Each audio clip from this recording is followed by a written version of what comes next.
Hello, hello, hello. Welcome to Royal Sussex Live. Happy Sunday, one and all. I just realized I have to change this.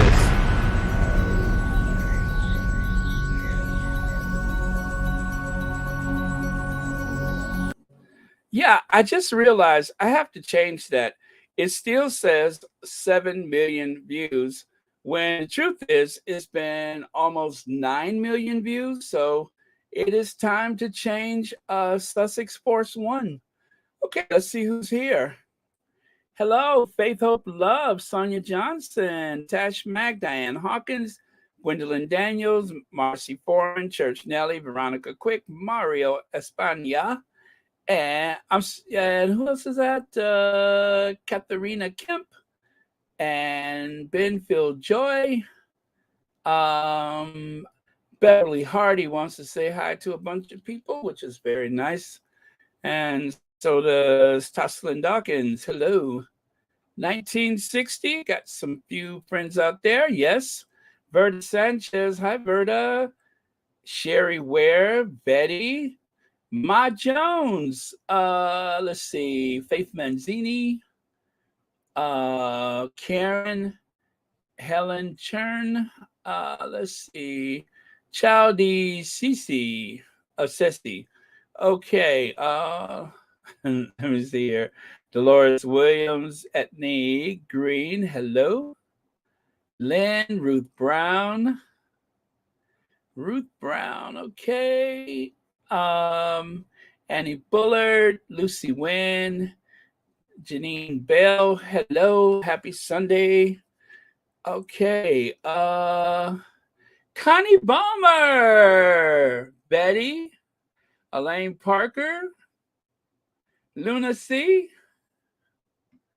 Okay. All right. I think I went back far enough. Okay. Let me go to the absolute last, which is Puzzle Dot. Someone saying hello to you. Okay.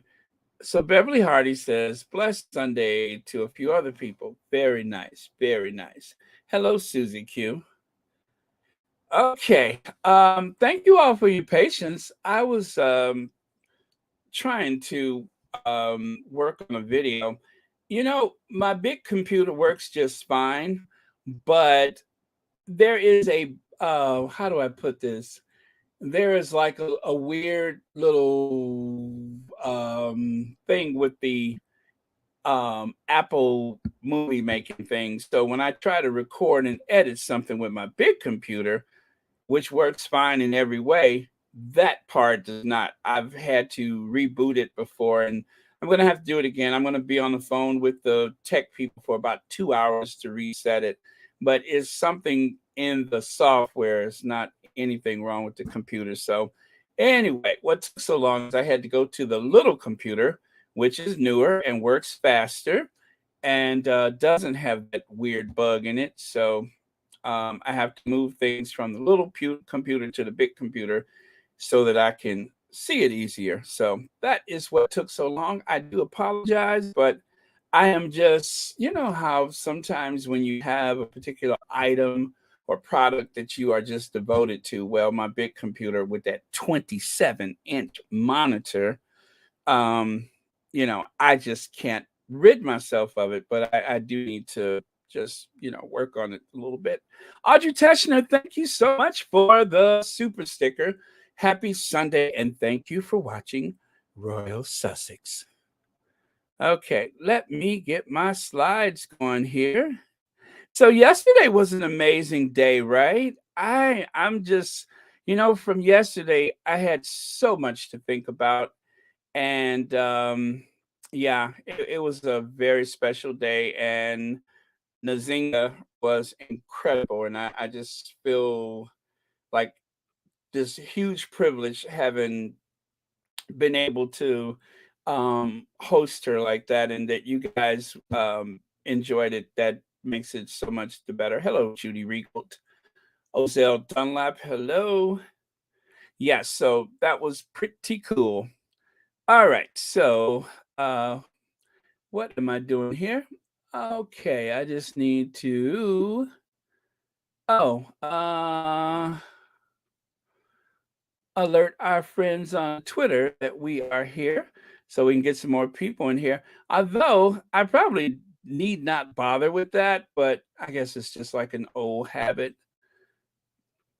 Okay. Nope, that one's Saturday. But oh, and you guys, thank you so much for filling out the get well card for Arnold Saunders. I hope he's okay. Did anybody hear from him, or was he on any of the other platforms? If so, please let us know. That would be very nice. If you guys could let us know in the comments, and I'll check it in just a moment while I'm doing this little last minute thing here. Oh man. Okay. Let's see. Anybody? I'm looking. Anything from Arnold? Hello, B10 pal. Nothing from Arnold, huh? Well, let's keep praying for him. Let's see here. Sending continuing prayers to Mr. Arnold Saunders. Yes. Yeah, because he's a good guy, and the squad really needs him because he goes all the way back. He goes all the way back to before there was a Sussex squad, I think. So, um, yeah, let's keep him on our prayer list. Okay. All right, so let me get my slides up, and then we can get started here. That is my okay. There we go.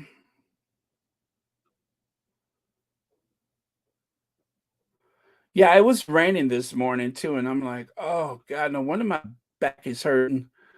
I felt it last night. I'm like, yep, there is a storm a coming. Okay, there we are. Slide is here.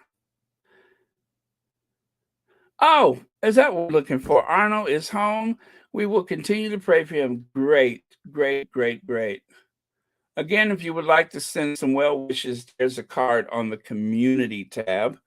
Again, there is a card for him on the community tab, and it's easy to spot. It says, "Get well soon, Arnold Saunders." And yeah, you just leave your kind thoughts and such or prayers for him. Any messages, you can just leave it there on the community tab. It'd be greatly appreciated. Aha! So there we are. That is where the Sussexes are heading in Narnia, putting together all the finishing touches for the what is it? Putting together all the finishing touches before one one young world opening ceremony kicks off our annual summit tomorrow. So does that mean it starts today? Is that photo from yesterday or today? I don't know. Anyway, are you ready, world? Of course we are. We are ready. Not that I'm not, happy about everything that they stand for, et cetera, but I'm a little selfish because aside from all the good work they do, I just really want to see Harry and Meghan. Oh, let me take that off the screen. Petal told me one time that she had looked at one of my screenshots and it had a caption over it. I sent her a screenshot for some reason, and it had that caption over it, and she was like, "What did he send me?"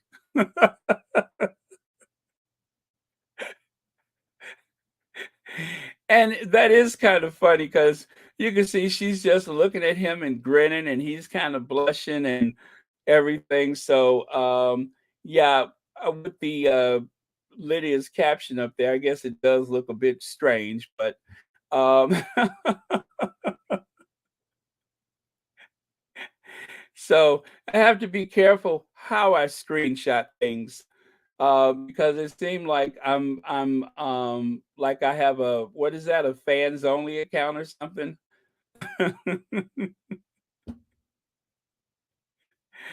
Although I have to say, there are better ways one that can subsidize their income, right? But if you could think of one, please let me know.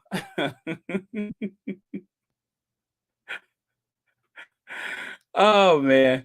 So anyway, yeah. Let me take this off the screen before I get arrested on some morals charge. There we go. And then I'll put that back up there. Or I could just take the caption off there. There we go. All right. Let's see here. Teaser Diva says, "Hello, Baron and Squatties. I'm getting ready to cook, draining my meat after I wash it, standing in my window. And guess what? I start singing, Baron. Who's the Duchess in? Oh,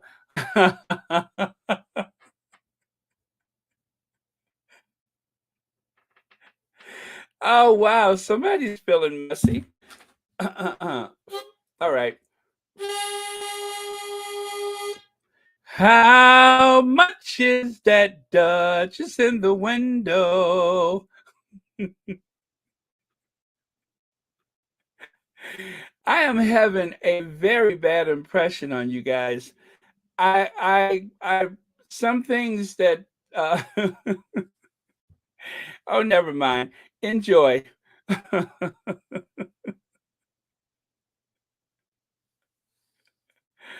Oh man. Oh.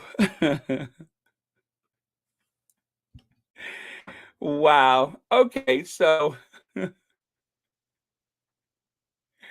maybe later, maybe later we'll play that one. But yeah, let's get to some of the other stuff first. Oh, you guys are too much. I love it. I love it. Starting off the Sunday just messy.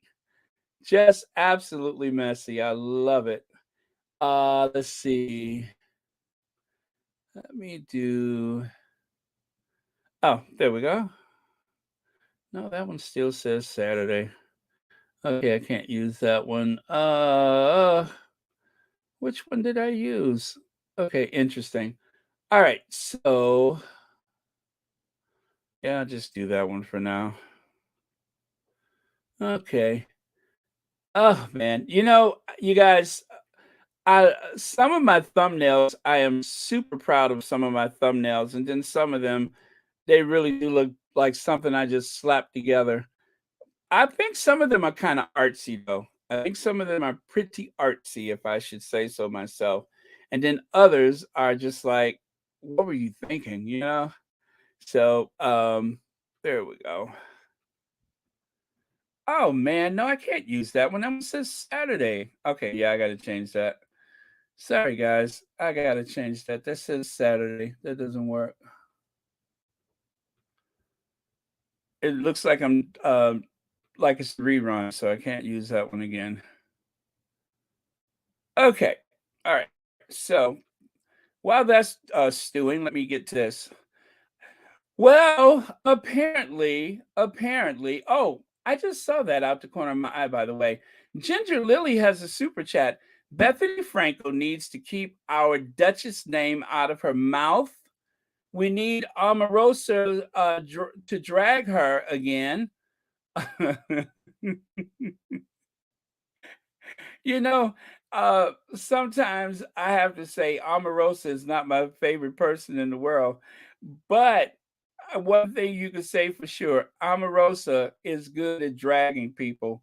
I mean, she's just like some mean old queen somewhere, just dragging people. But yeah, she's very good at it. So it's really fun when she's dragging the right people, long as she's not messing with anybody that I care about. I'm cool with it. But yeah, thank you, Ginger Lily, for that. And I will look it up on YouTube. That has got to be fun. So Omarosa is dragging, of course, Bethany Frankel. I don't even know who Bethany Frankel is. I keep hearing her name come up. So certainly she must have some kind of fame or notoriety or something, but I have no clue who she is. But I know apparently she seems to have an in for the Duchess of Sussex, which means that I don't like her. I don't like her. That's just enough right there to make me not like her. Let me see here. So yeah, I'm gonna have to figure out what that's all about. The Bethany Frankel thing, because I'm like, why is she even famous? Um, Matter of fact, why don't I do that right now so I can see what this Bethany Frankel thing is about? Because you guys probably know better than I do. All of a sudden, I keep hearing her name, and I don't notice it. Here are some pictures that match. Oh, okay. My computer's talking to me. Okay. Oh yeah, she just said something about Lisa Kudrow. Also, so yeah, she must have an opinion about everybody, and she's probably doing it for the old-fashioned reason, publicity, so that people will pivot the cameras in her direction. So apparently, if you guys don't know what this is about, Bethany Frankel criticizes Meghan Markle for being sanctimonious and compare her to a Bravo housewife. A Bravo housewife? You're comparing the Duchess of Sussex, the most influential woman in the world today, to a Bravo housewife? Are you insane? A Bravo housewife, a housewife of whatever. Are you insane? What is wrong with her? Uh Bethany criticized Meghan Markle for being sanctimonious and self-important in a new episode of her podcast. Oh, that explains it.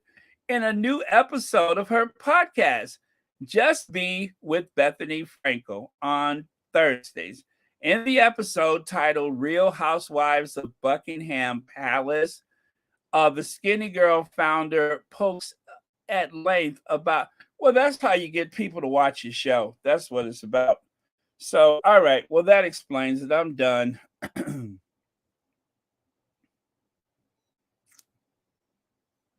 oh, I'm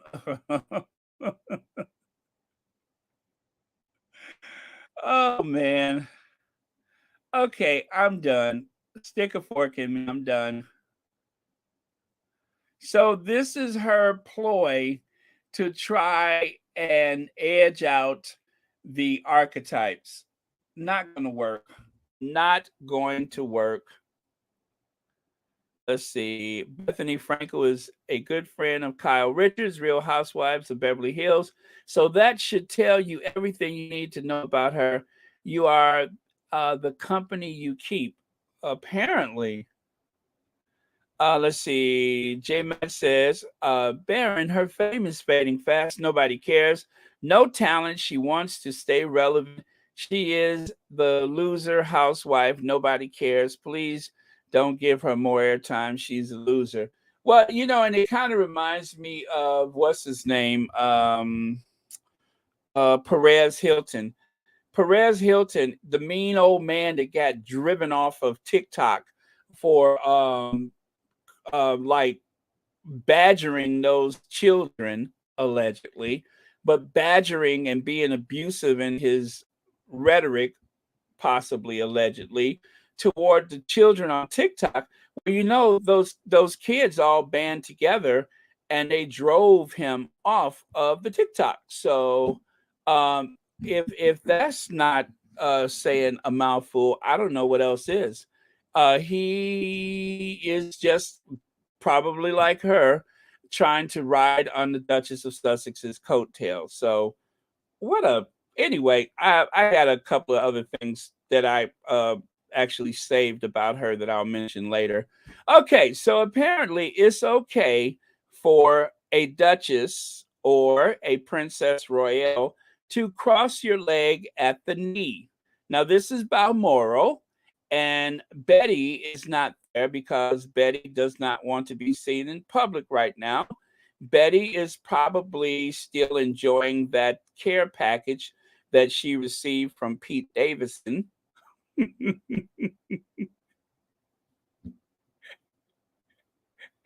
She's probably still enjoying that little care package that she received from Pete Davidson or whoever sent it to her. Um, she's at home convalescing. She's quite comfortable. She said definitely ain't feeling anything. So, um, you know, uh, whatever the package is, they probably have to weigh her feet down to keep her from floating up to the ceiling. I suspect, but she's got some kind of little care package, and so she's at Balmoral chilling, right? So anyway, she didn't show up.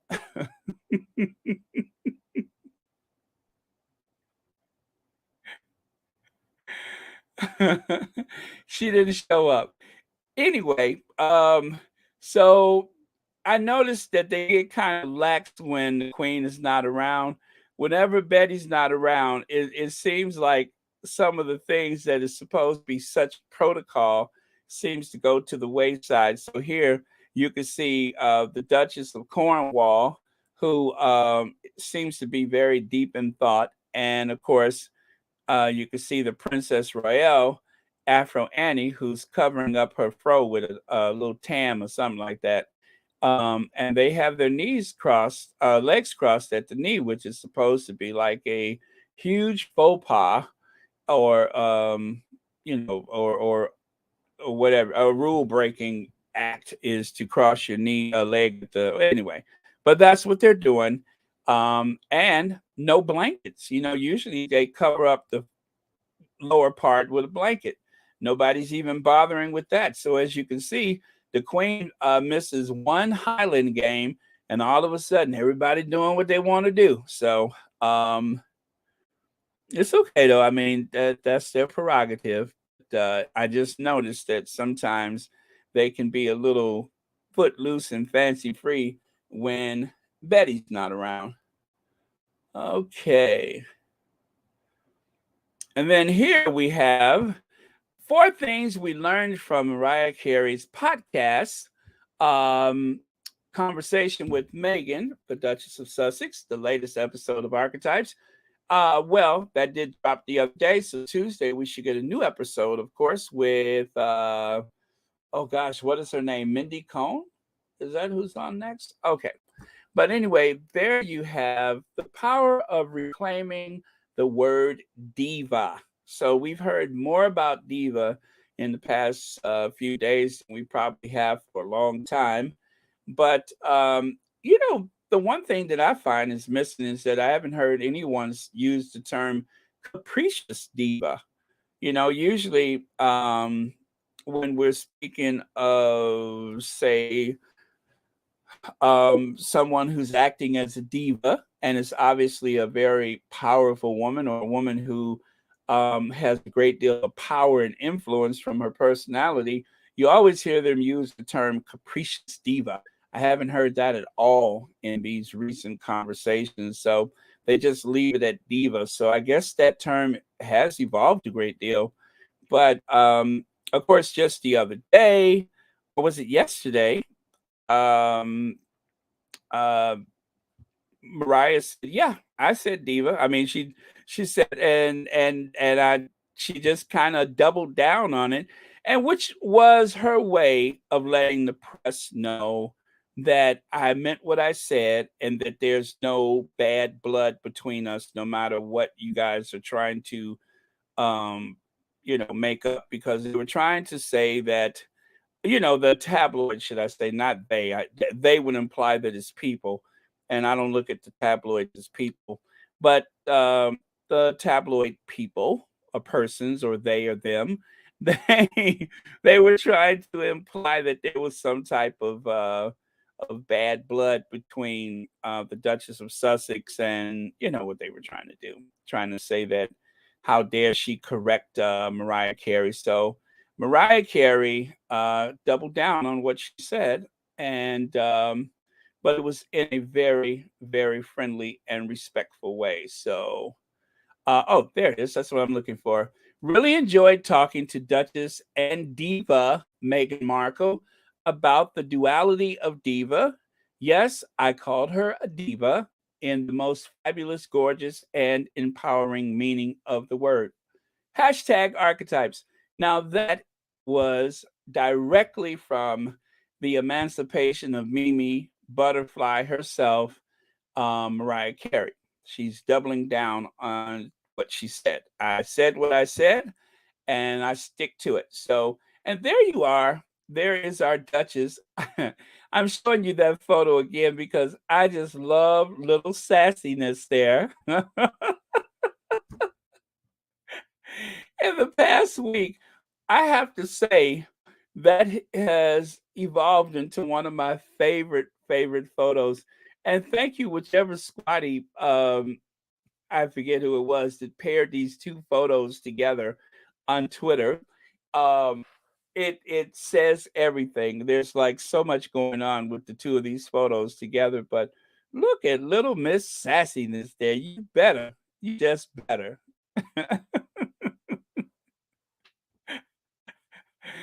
Oh man. Okay. Let me see what else was with that one. Now that I'm thinking about it. Oh yeah. And don't forget, basic is not festive. And then I went on that long rant that I had about that very basic Countess of Wessex. But that was a lot of fun. Okay, so thank you, Mariah, for doubling down on that one. And then back over here, let's see, there it is. The complexity of negativity of the world as a, I'm sorry, the complexity of negativity, the world as a biracial woman. So again, they bonded over their status as mixed race women. Mariah, whose mother is white and father is black from Venezuela, and of course, the Duchess of Sussex, whose father is white and her mother is African American. So, aside from that, we just kind of learned that the hair regimen seems to be very different. Mariah, born with baby soft hair, and for African Americans who are of mixed race, we've known quite a few who have that very baby fine hair. And then, of course, the Duchess of Sussex, whose hair is, I think, if they, what do you call it, could qualify it as very curly and almost coarse in some respects, as if you can see right here, which is great because it gives her those amazing, thick, luscious waves that she has whenever she, blow dries her hair or whatever. Her hair looks amazing. So it's no wonder someone had that thing in the song. Remember the song? What is it about Meghan Markle's hair? Well, she does have the amazing hair. I'm gonna just say that he's one of the few people that I'm gonna assume does not use extensions. Um, don't need to. So that is very much a blessing for her is that she has the amazing hair. Okay. Um, the importance of representation. Well, we've learned about that. And of course, the Duchess of Sussex did mention the fact that seeing Mariah Carey on television or wherever, on the music videos and such, that it made her feel included. It let her know that she had a place, which that was so touching and endearing. And then, of course, Mariah, who asked her, she said, "Well, did you know that I was mixed race?" And she said, "Oh, yeah, definitely. As soon as I looked at you, I just knew." So, what that must have been like for the Duchess of Sussex to see Mariah Carey on screen, bigger than life, this mixed race woman, and it was a reminder to her that yes, I too have a place. I have a place. I mean, I don't fit in here or there, which is another thing that we learned about them is that they didn't feel as though they really fit in most places.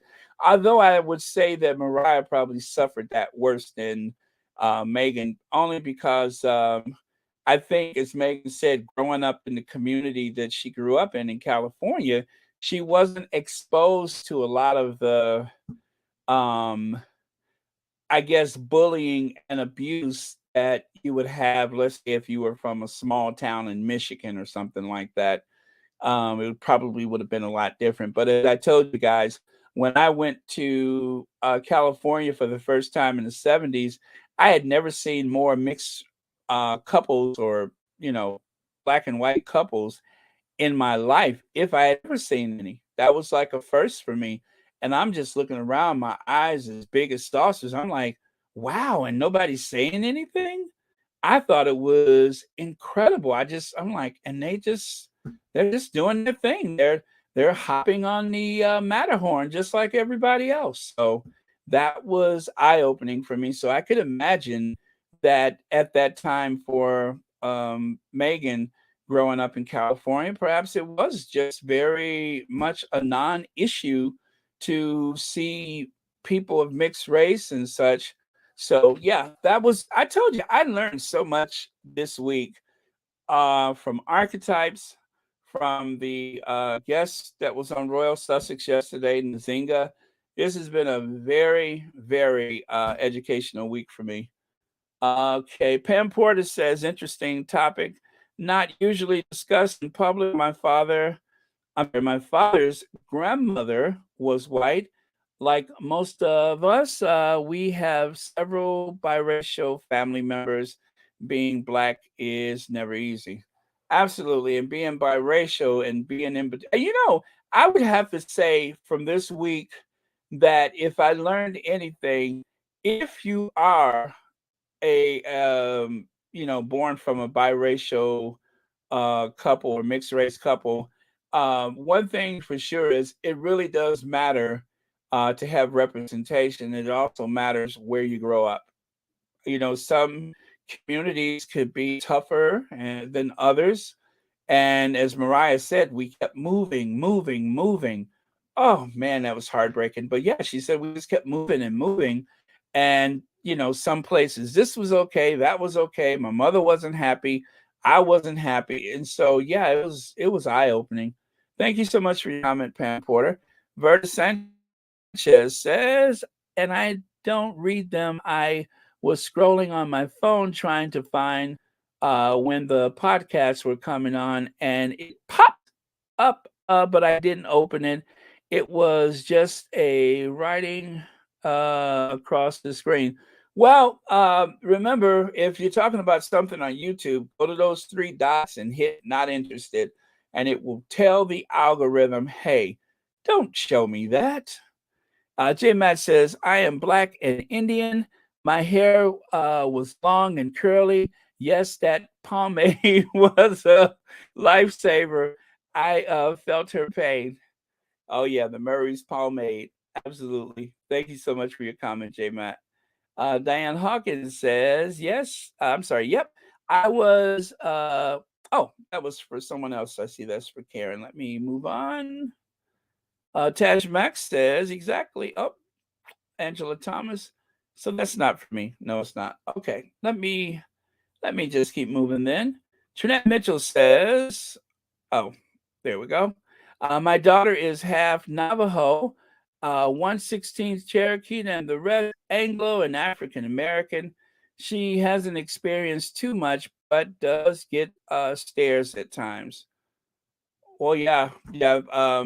Again, it depends on where you are, and I guess even in the most open communities for someone that is mixed race, if you do leave that community, like the Duchess said, it wasn't until she was with Harry that she wasn't, instantly well, I won't say instantly, but that she felt the full, I guess, measure of being treated as a black woman. Before it was like, oh yeah, she's mixed race. Well, she does have that kind of Italian look or something like that.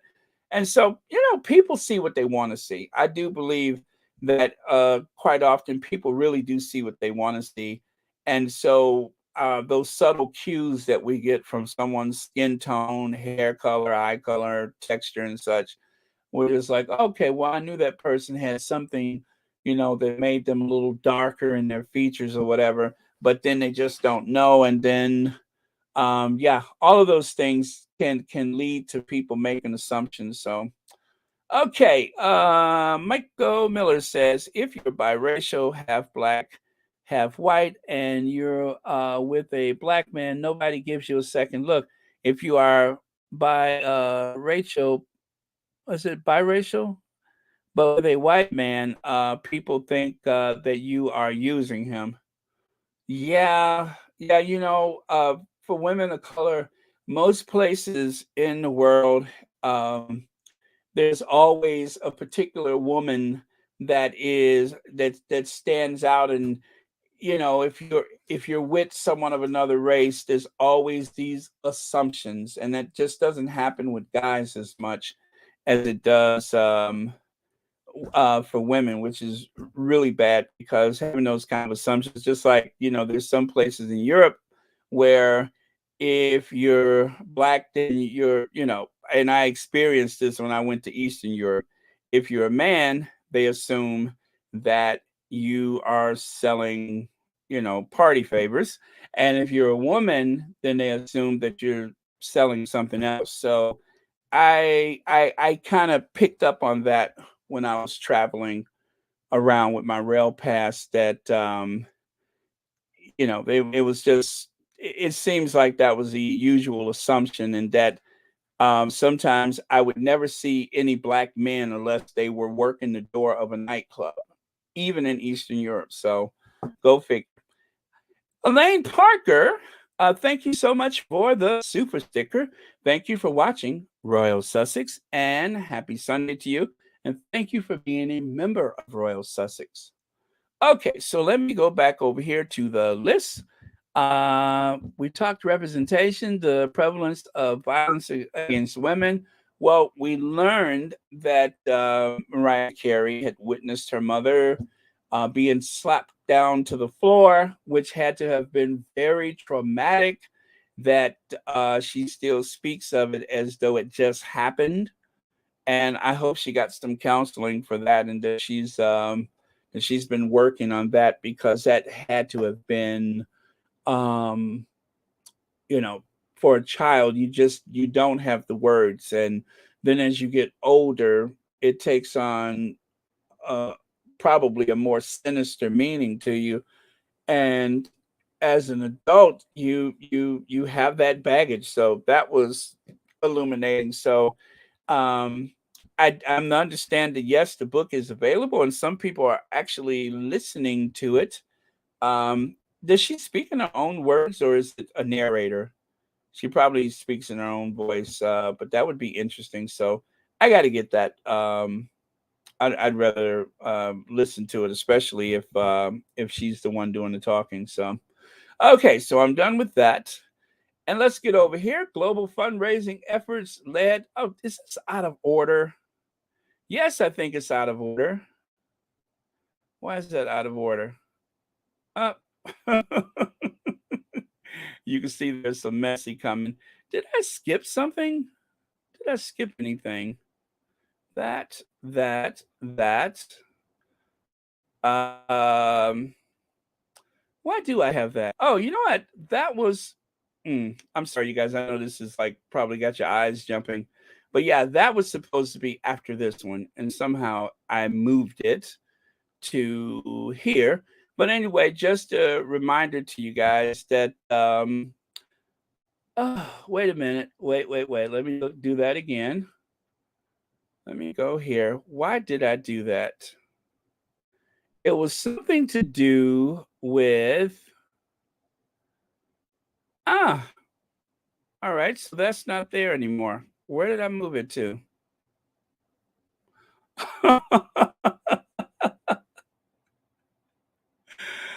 Oh man. Okay. So is it on the other slide? No. How did I do that? That's interesting. So I got that, and then for some reason I have this, but it had to do with oh, you know what?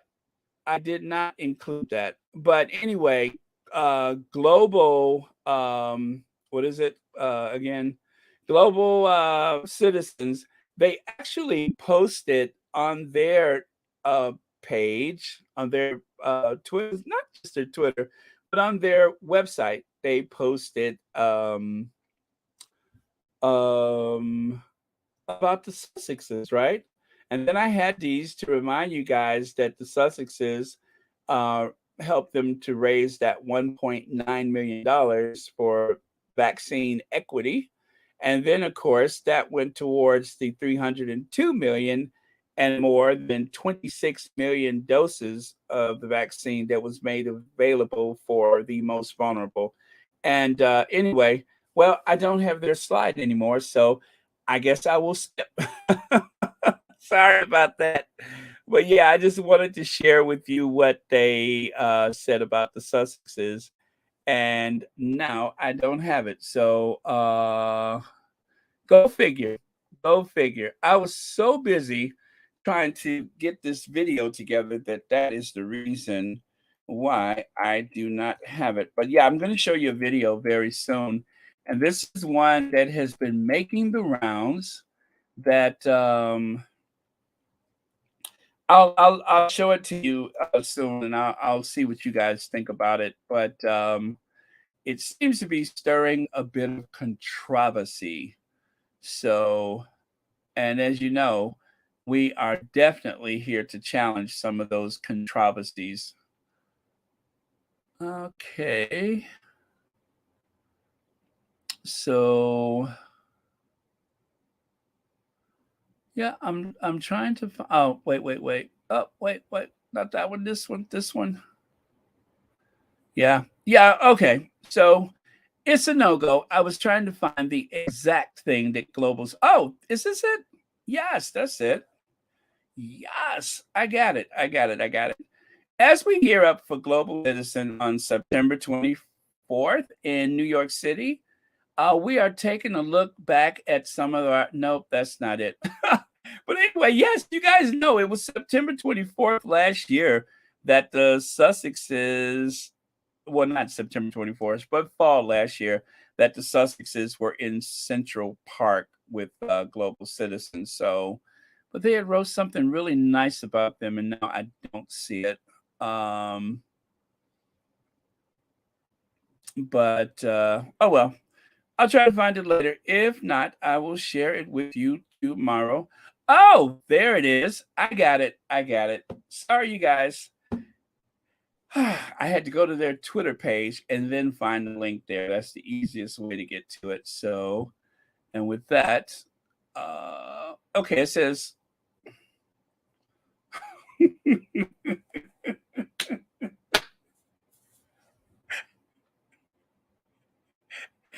you know what? You won't believe this. It started right here. See up there at the top? What does it say in the little gold box up there? It says Global Citizens Life. That was what I was looking for. Also, I wanted to tell you guys, if you look in the lower right side there, Archetypes is still number one in the UK, number two in the US, but still number one in the UK. You know what? I am like losing my mind over here. You would think that I had been through the Queen's pocketbook and whatever it is that seems to keep her relaxed these days.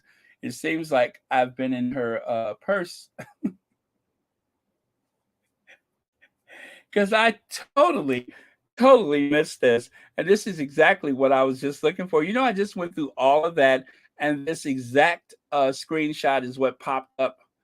Lord have mercy. You know what?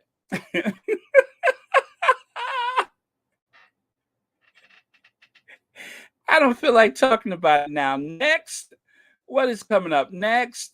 Okay, that next. Okay, Wailing Flowers and Sarah Palin.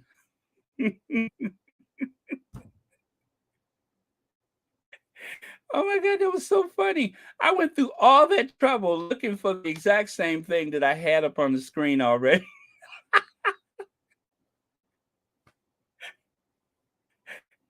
Oh man. Anyway, so the other day I told you that people are likening Sarah Palin's new look to that of Waylon Flowers. Hey, Church Nelly, cookies and cream. Well, as you know, for some time, Tina Fey was the Sarah Palin lookalike, but somebody on Twitter, and I don't know who it was, made this little meme right here that says, "Looking at her now, I realize that Tina Fey can't play Sarah Palin anymore. It's up to Mickey Rourke now."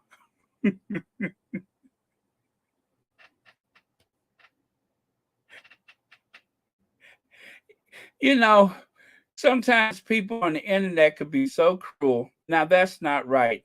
There's nothing about her that looks like Mickey Rourke. Not a thing. And I, for one, I would like to protest that. I think it was unfair. It's misogynistic. And I'm only sharing this with you as a lesson about how sometimes the internet can overreach. That's the only reason why I'm sharing this with you. I'm not trying to be shady or anything like that. Um, I'm just saying that sometimes the internet is capable of a bit of overreach.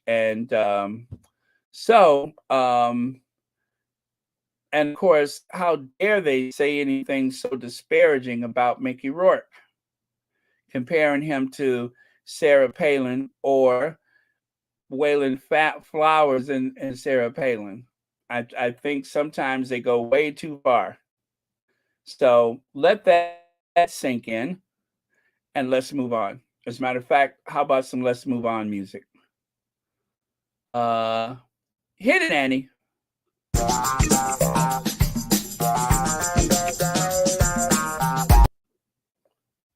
Huh. Where's the sound? Oh, you know what? I turned my keyboard down. No wonder. Okay. One more time. Hit it, Annie.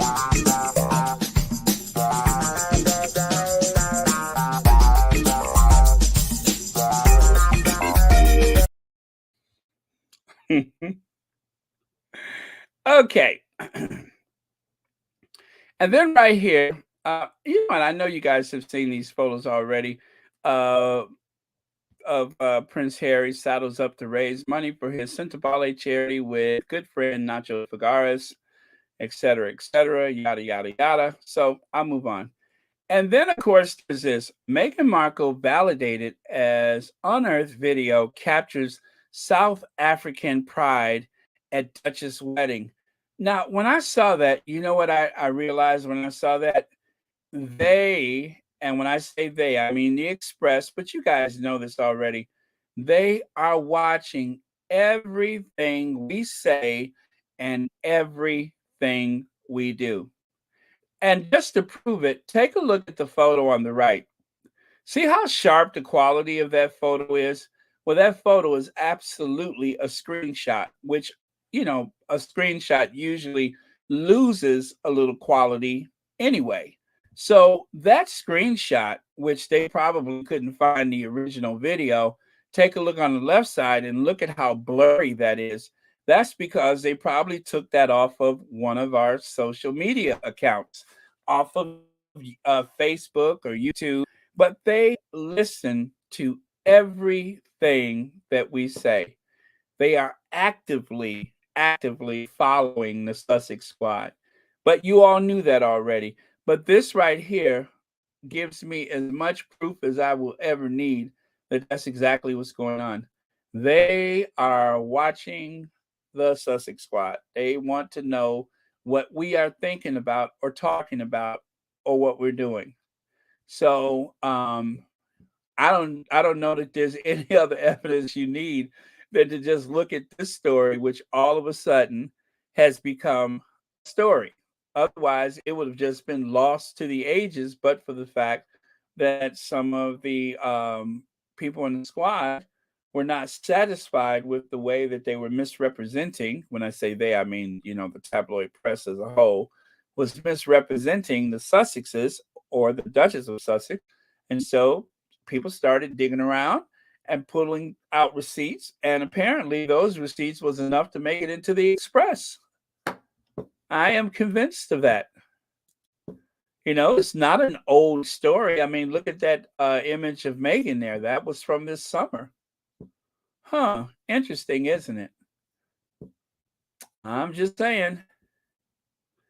TP says they are watching Sussex squatties, especially Meghan, Duchess of Sussex.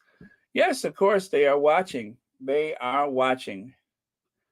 Let's see. Yeah, worldwide Sussex squatties are a relevant family, and they are in awe that our loyalty is real.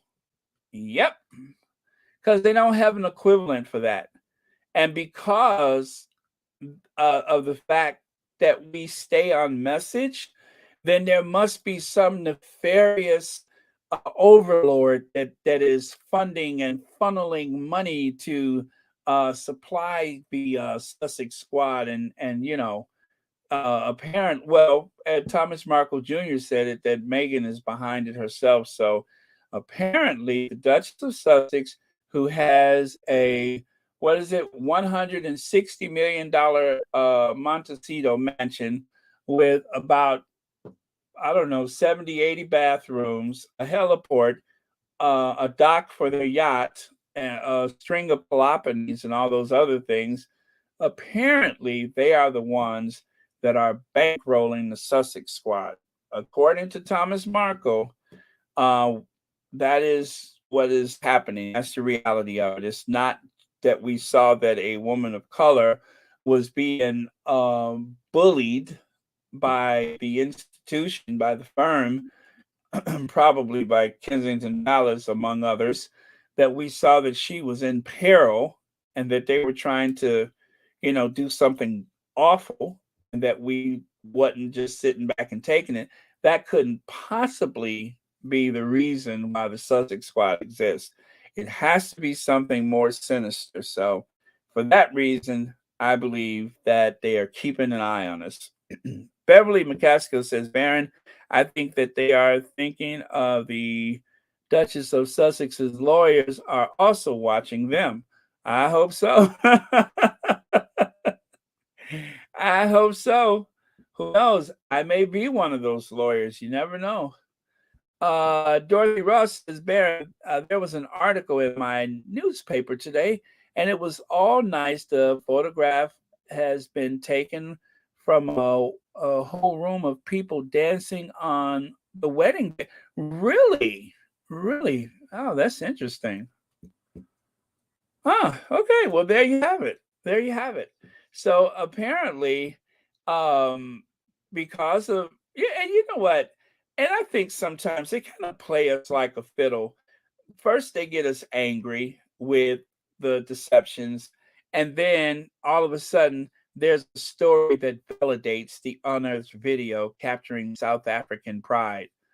Oh man, so I don't know. It's like you don't want to let these things go unanswered, but then eventually it seems like they always come around to some degree, not really, but to some degree. They come around and they're like, well, yeah, we did see this, or we did notice that. So yeah, they do everything for clicks. But thank you for sharing that, Dorothy Ross. Oh, and thank you for being a member of Royal Sussex. Okay, and Black Queen says, the Rangers, you lying bunch of reprobates. I haven't heard that word in a while. Your future generation will be ashamed of you. There's hope for you yet.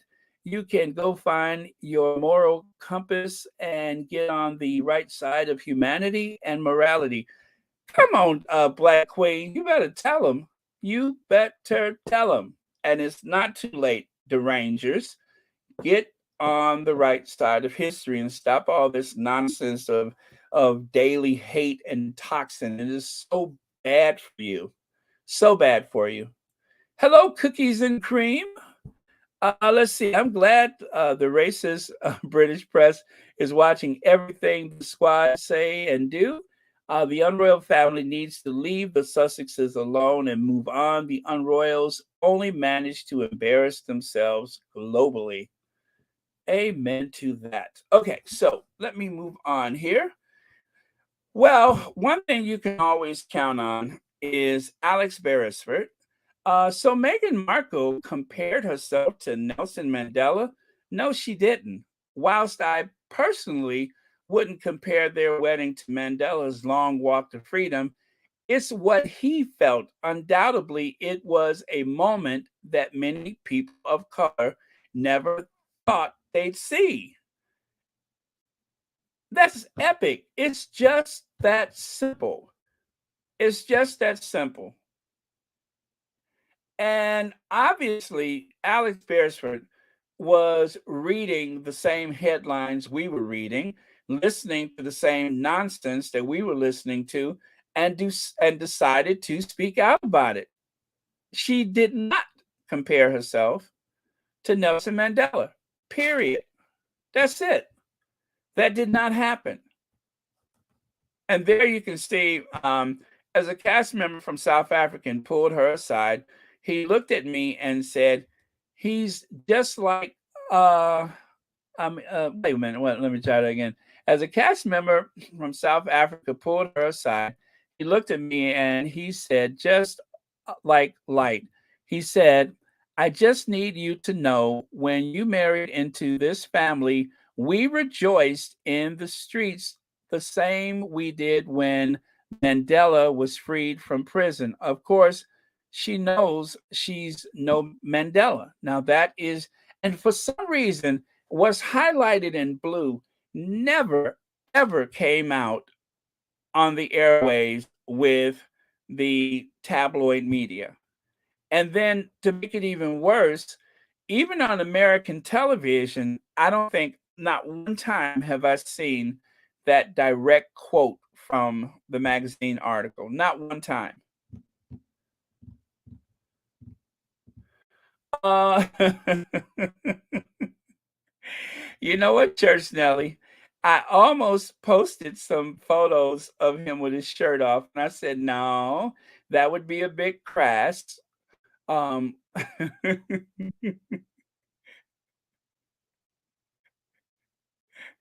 we appreciate him as a journalist and as a man of integrity, and we appreciate him for his mind. And we're not going to sit here and look at his very well formed torso and all that kind of stuff. He is a thinking man, a man with integrity, and he's also someone who has shown a great deal of support to the Duchess of Sussex. And therefore, we will not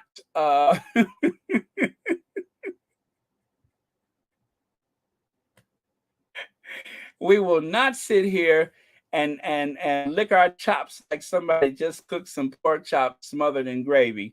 I had to make a decision. I had to make a call, and I said no photos of Alex Beresford with his shirt off. So sorry, Church Nelly, to disappoint you, but maybe next time. I mean, I have before, so it's not like you. Well, anyway, not today though. We are going to. It's Sunday, and we are going to focus on the things that matters the most. So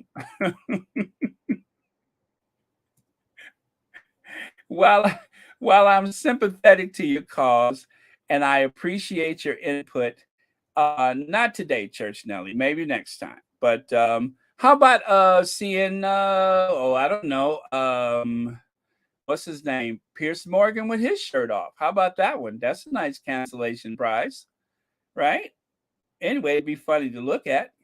Let's see. Thanks, Alex Beresford, for explaining to the dunces that the Duchess never compared herself to Nelson Mandela.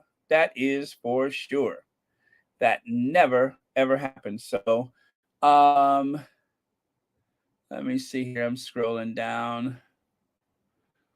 Um, okay, let me see. Lelaine says, when did Thomas Sr. get his speech back? I missed that part. Last I heard about him is that he was speechless. Oh my God, please tell me that person is not talking again. Oh Lord. The last time I saw him using like a easel or a tablet or something. Oh boy, just in time for Christmas, right? Just in time for Christmas. Let me see here. Okay, you mean like like the last pork chop on the plate, as we say in the South. Okay, like the last pork chop on the plate. I like that one.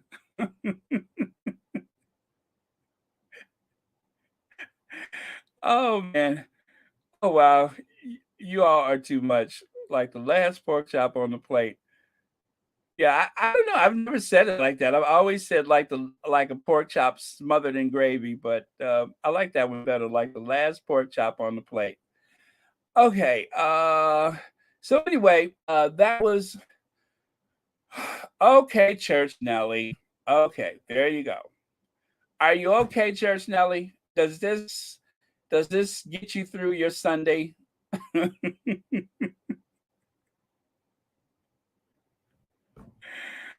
That is Alex Beresford getting his workout on. So now can we all relax? Thank you, Georgia Walker, for the super sticker. Thank you for being a member. And of course, thank you for watching Royal Sussex.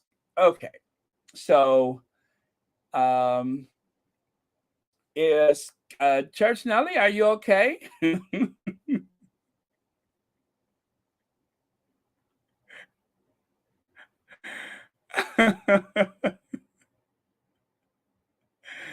Oh man.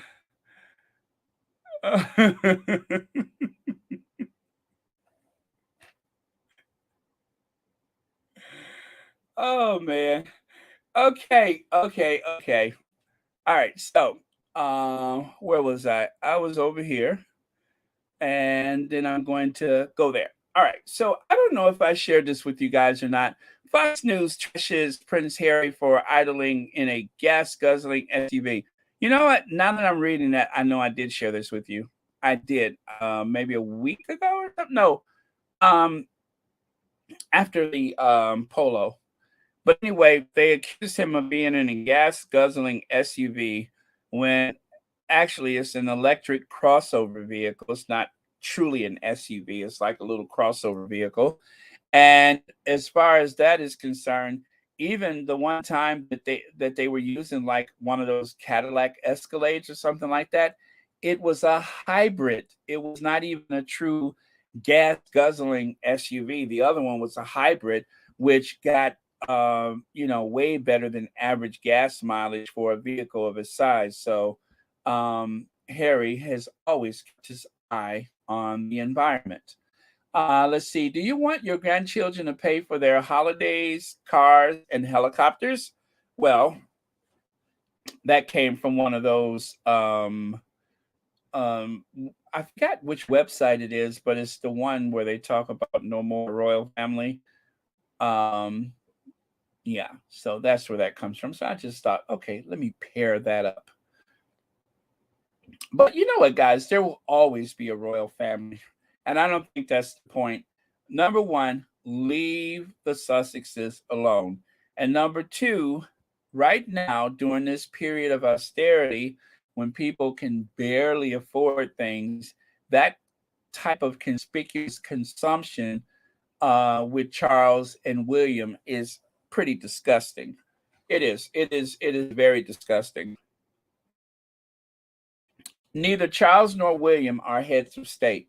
Charles, I can understand because he's actually working more like a regent, and so therefore he should have access to all that.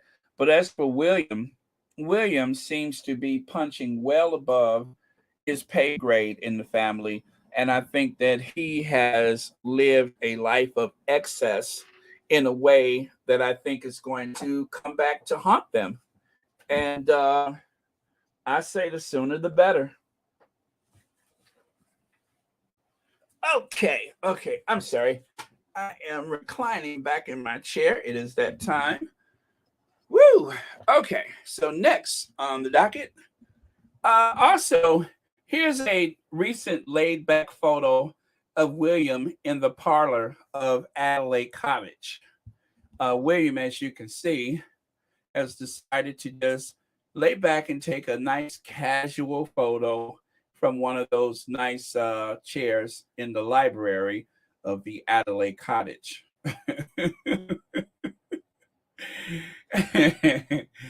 As you can see, um, he's actually, his teeth are nice and white. I'll say that for him. His teeth are nice and white. Okay, yes, I'm being a little shady. Someone sent that to me. By the way, thank you, someone. But yeah, someone decided to share that with me. Um, they're anyway, I have no excuses. I'm moving on. And don't you all worry about Kate. She's doing just fine. I was kind of concerned because, nobody has seen her for the past 30 to 60 to 90 days, but apparently she's okay. She was out driving. At first, I thought it was, well, I'm going to tell you, I thought it was, just to be honest with you. I thought that was her mama, but no. But anyway, she's doing just fine. It was not Carolyn, Carol, that is. It wasn't Carol Middleton. That's actually Kate. You can see Diana's ring. So she's doing just fine. I know you guys were worried about her. I'm not being shady. I'm just letting you know that she's doing just fine. I don't know. It's probably just a little glare from the windshield.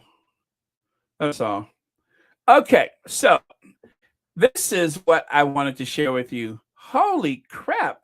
Your ex is going to be a princess? Bethany Frankel reveals she dated Meghan Markle's ex-husband, Trevor Eggleston, and the pair are working on a TV show together. Now, that was in April 2018. So that was like the month before the wedding. And there on the right, you can see Bethany Frankel kind of went on the date with Prince Harry's fiance's Meghan Markle's ex-husband, Hollywood producer Trevor Eggleston. But their relationship quickly turned professional. The 47-year-old star, gosh, I thought she was older than that. Okay, the 47-year-old, well, she is older now, but I didn't think she was 47 back then. But anyway, the 47-year-old star revealed during an interview with the Australian radio program Kyle and Jackie O. Is that Jackie O on Monday?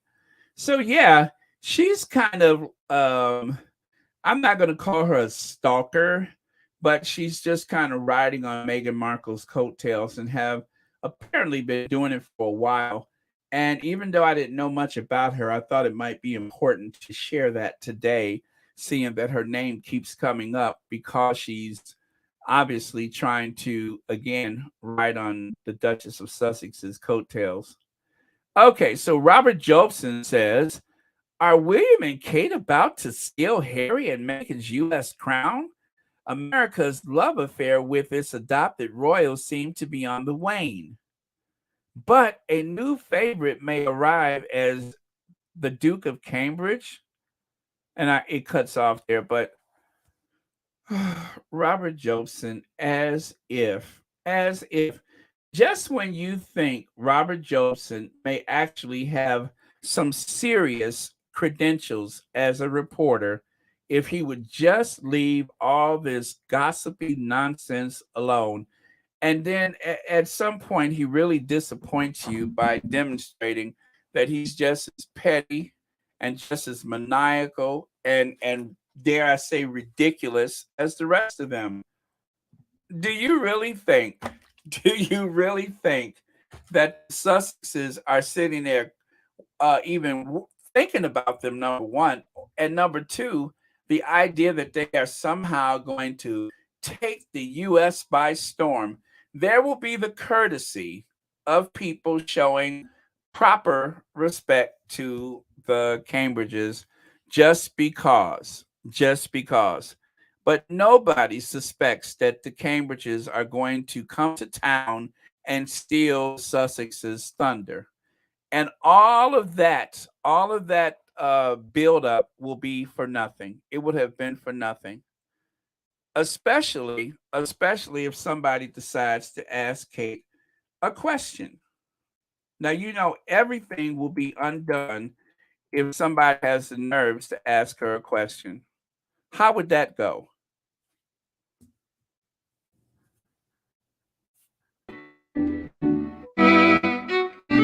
People who aren't necessarily reaching out, who are struggling, perhaps they can reach out. The fact that maybe they haven't realized addictive behaviours, the sort of established. Have you ever had a dreams that you had you could you do you want you could do so you do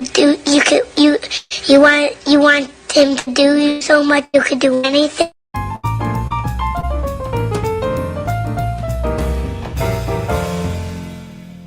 Have you ever had a dreams that you had you could you do you want you could do so you want him to do you so much you could do anything?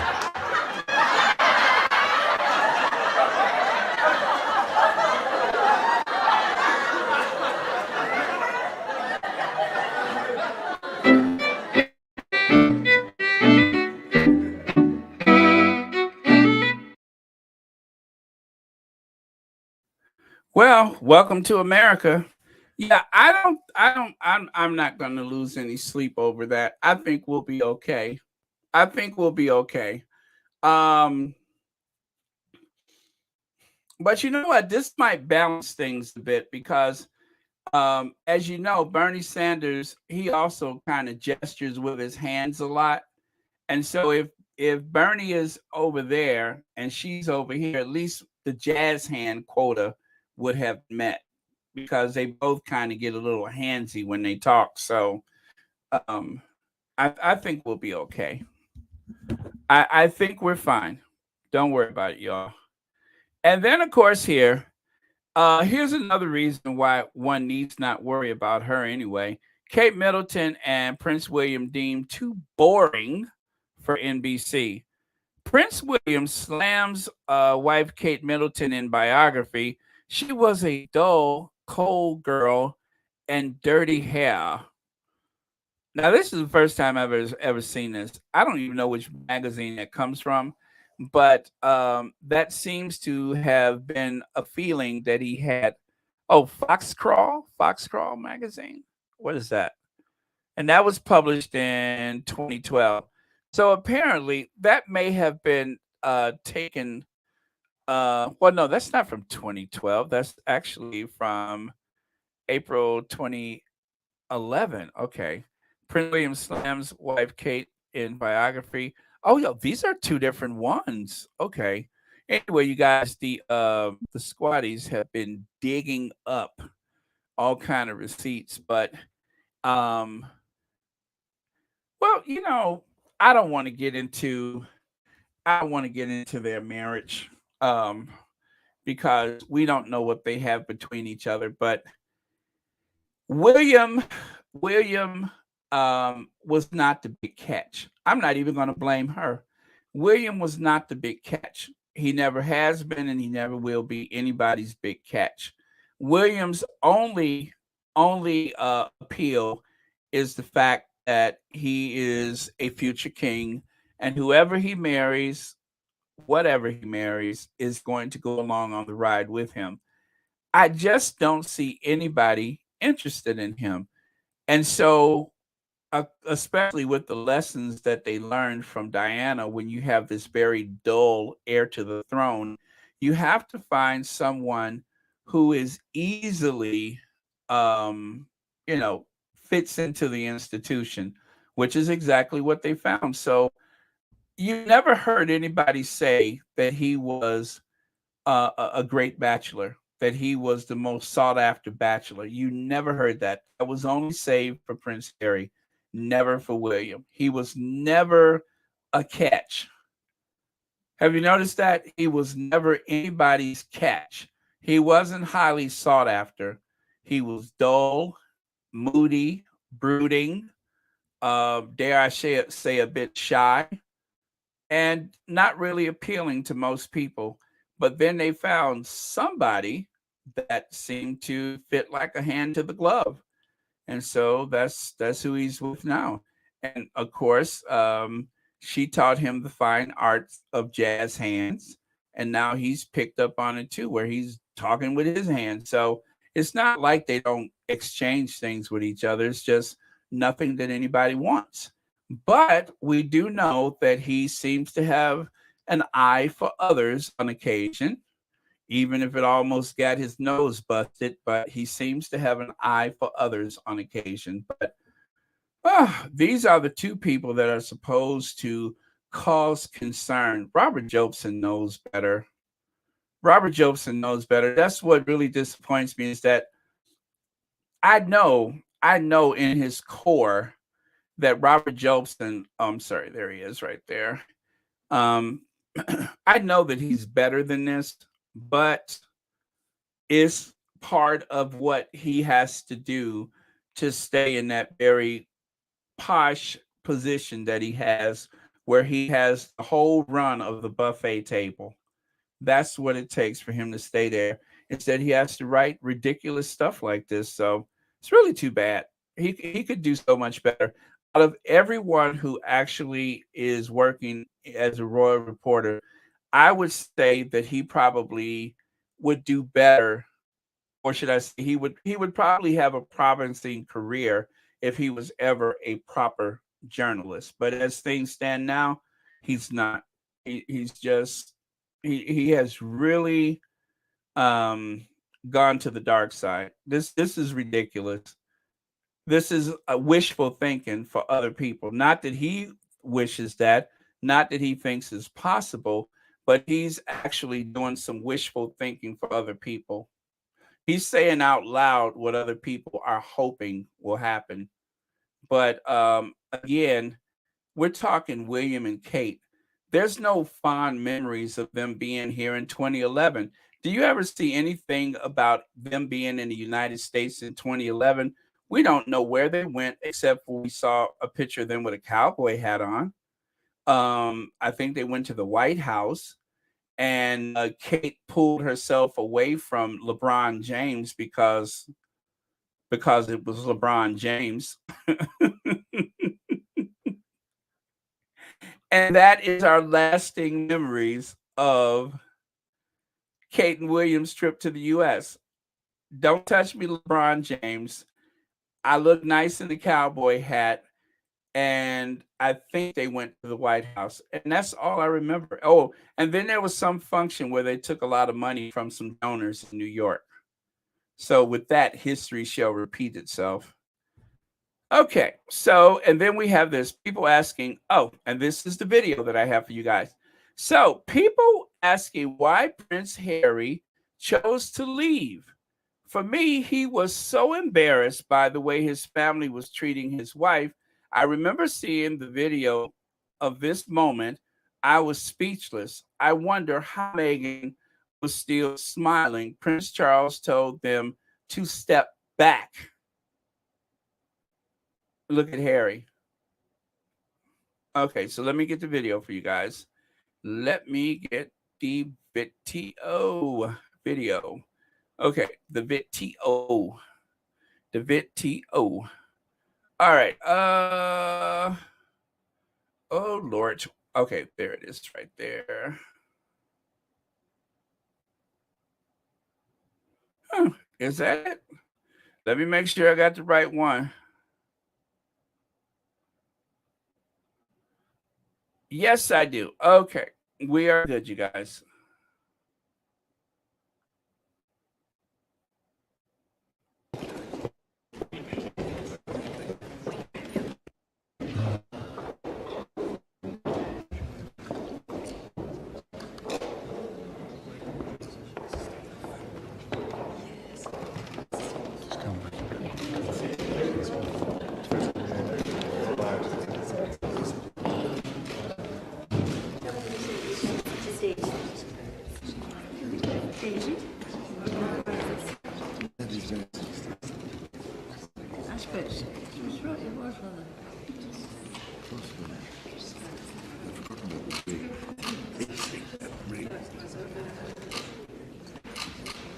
Unfortunately, it's not on display.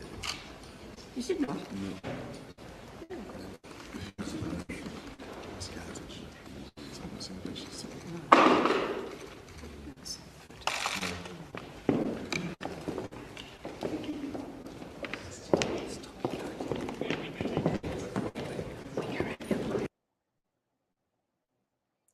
Well, there you have it. Apparently, it caused some people to wince at the sight of it, as though I will be honest and say I could not hear. I did not hear anything that sounded. Ugh, I don't know. I didn't hear anything that sounded remotely like step back, although the gesture seemed to be there. And I actually turned up the sound as much as I could, um, just to, if it is there, that you may be able to see it. I'll play it again in just a second. But it does seem like they were told that they should step back. And I guess before Meghan came along, it wasn't an issue.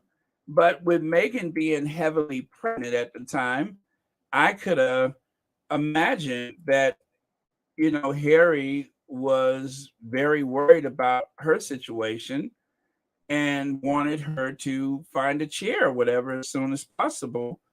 Um, because she worked up until a point where um that she, well, anyway, she of course traveled and everything throughout her pregnancy, and I'm pretty sure it had to be unnerving for Prince Harry. So let me play that again, and you take another look at it, and then we'll discuss it. Okay, there we go.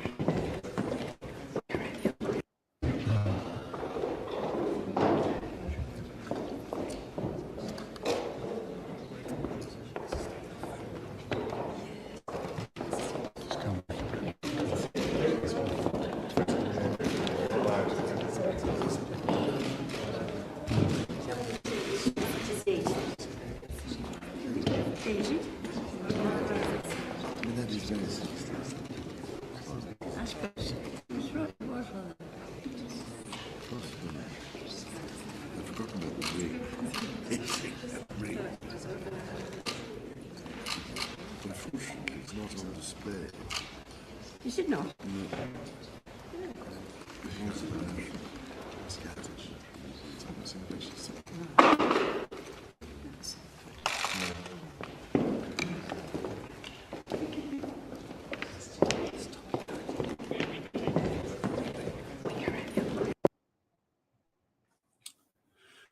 Okay, so let me take that away. I'll put this back here again. Oh, so you could hear it clearly. Okay, I wasn't sure. I wasn't sure. Let me do that one more time.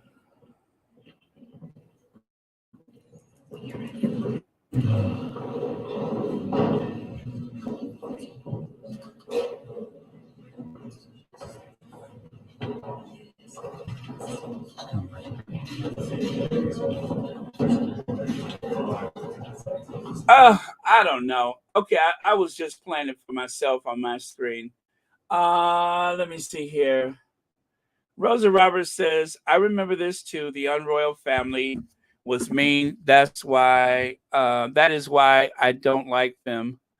Okay. All right. Marshall says, let me see. I really don't believe Charles said that to Harry. Besides, he and Meghan were already stepped back. I don't know where they are supposed to stand. I don't know. I'm just not sure. I'm just going to be very fair and say, yeah, Black Queen, you said you don't hear it either. It seemed as though that was the gesture, and clearly, I don't know, but that's what's going around.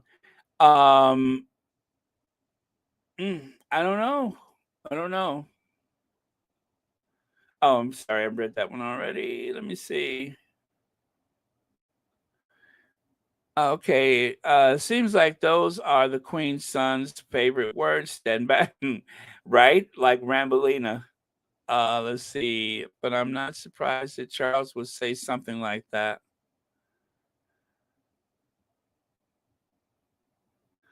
Okay, I think it has to do with protocol than anything. Harry and Meghan would walk behind the futures, the two futures. Yeah. Yeah. So I don't know. I don't know. I don't want to um, just stir the pot for the sake of doing it. So I'm showing you what's trending. I don't know that that's what happened, and I watched it a few times. This has become like the Zapruder film of the day. I've watched it a few times, and I'm still trying to get what's going on. The sound, and I don't know if that was Charles that said something, or did it come from one of the photographers. I think they're going to in succession where it would be the Queen, then Charles, then Camilla, then William, Kate, and then Harry and Meghan, which is how it's always done. But at a certain point, let's see here. I'm going to turn the sound down on this. Okay. At a certain point, I will say right here, right here. Okay, so you could watch Harry and Meghan in the background. And there's the Queen's, whatever they called what the black guy was doing at the time, her equerry. And so it seems like they're in conversation. And perhaps Harry and Meghan weren't interested in the table. It and let's go back to the table because I have something to say about that. When you look at this table, right?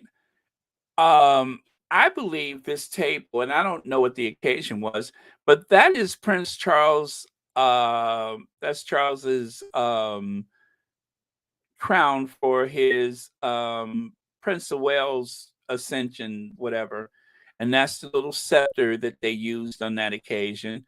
And so, oh gosh, was that 1968, 78, 88, 98?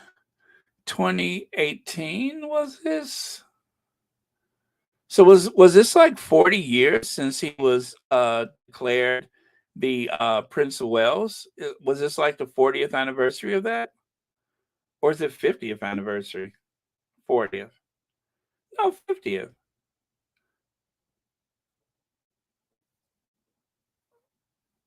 Yeah, so for okay. This may have been 40 years since that what was that 69? Whenever he became Prince of Wales. So I think that's what this occasion was. And so they tend to lay out stuff on the tables.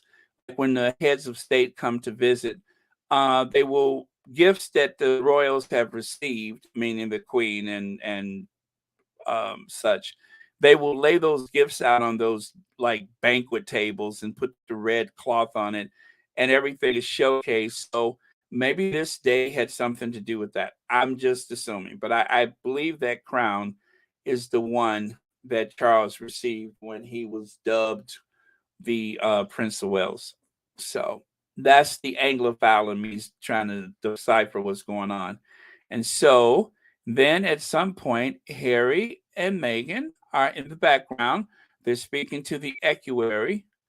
And Camilla, of course, in succession. Camilla is, with them, still in order. And then, of course, they all exit the room first, followed by Harry and Meghan. So that's what I see. Now, whether Charles said something to them in the beginning, I just can't be sure. I don't know. Let me do that one more time. I'm going to turn the sound back up.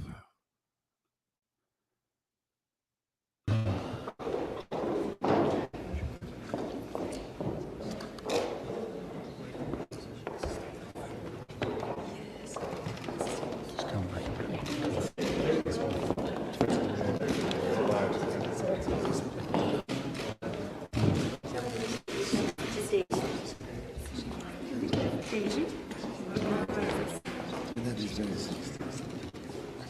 suppose. Okay. And then it almost seems as though Charles is surprised, like, oh, this is where y'all keep that crap. So Charles almost looked, he was about to walk right past all this stuff. You know, it doesn't look like either one of them are the Queen or Charles are interested in that stuff in the first place. So, uh, I've forgotten about the wig. Unfortunately, it's not on display. You should not.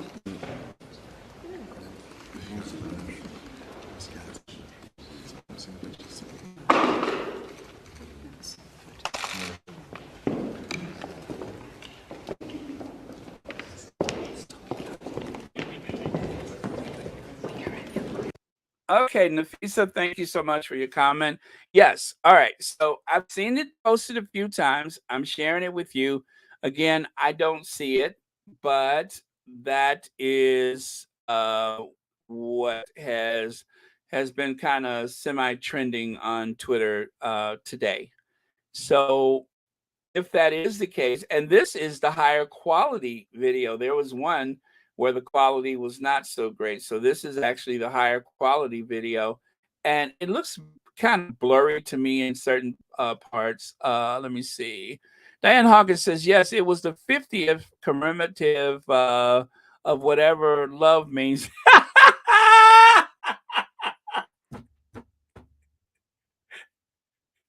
To be the Prince of Wales.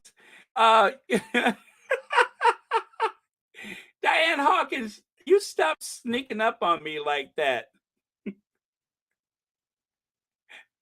I'm thinking this all serious and everything. Okay, but it's the 50th commemorative of whatever love means, getting to be the Prince of Wales, you know, like the ones who always have a mistress. Oh Lord, that really snuck up on me. You got snot running out of my nose. Woo boy. Thank you, Diane Hawkins. Oh, thank you, ZH. ZH, I'm looking at PayPal. Someone just sent me a PayPal. ZH, thank you so much for that. I won't say your name, of course, because I don't know what you use on the social media, but thank you very much. And thank you for watching Royal Sussex. Okay, and thank you, Diane Hawkins, for making snot run out of my nose.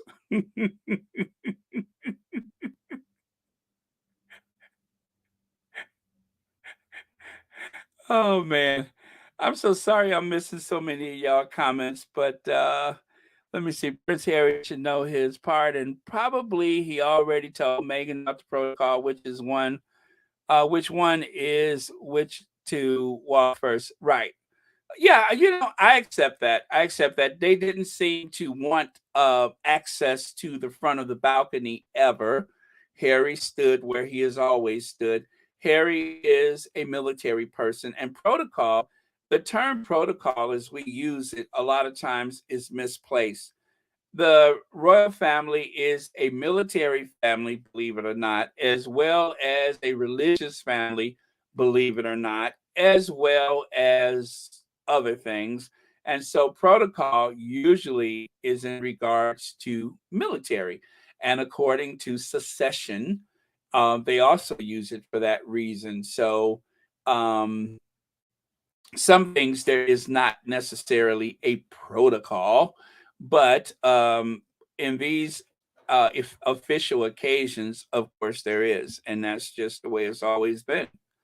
Okay, so either way, thank God they don't have to bother with that anymore, because I tell you, if there's ever a time in history when someone may lose their vision because of a photographer, it will be the day when they anticipate the Duchess of Sussex doing a curtsy for either one of those Cambridges. And that day, I pray, never happens. I don't care what protocol is. I don't care what is. Don't do it. Don't do it. If that happens, I will be very, very disappointed. So I don't suspect it will happen. I think they got out of there long before that happens. Maybe if it's a coronation or something, but other than that, don't do it. Just don't. Please don't. Please don't. You know what I'm saying? Just don't do it. Don't do it. But when they went to that church service for Christmas that time, oh, they couldn't wait to see Meghan's first public curtsy. So I know that that's what they're waiting for. Oh, I'm telling you, it's going to be click, click, click, click, click. It's going to be so many flashes and so many clicks all at the same time. Everybody trying to get every bend of the knee. Please don't do it. Okay. Is this really the proper time to quote Stevie Nicks? I mean, I love Stevie Nicks, but stand back in the middle of the room. Rory B. Now you know that song is going to be in my head all day. Hi, Creative Life. Oh, and hi to all of the content creators if you're on here. I think I saw, who did I see earlier? Anyway, hi and welcome. Okay, let me go on. Okay, so as we've been having this conversation, as a matter of fact, let me do this first so I can take a stretch.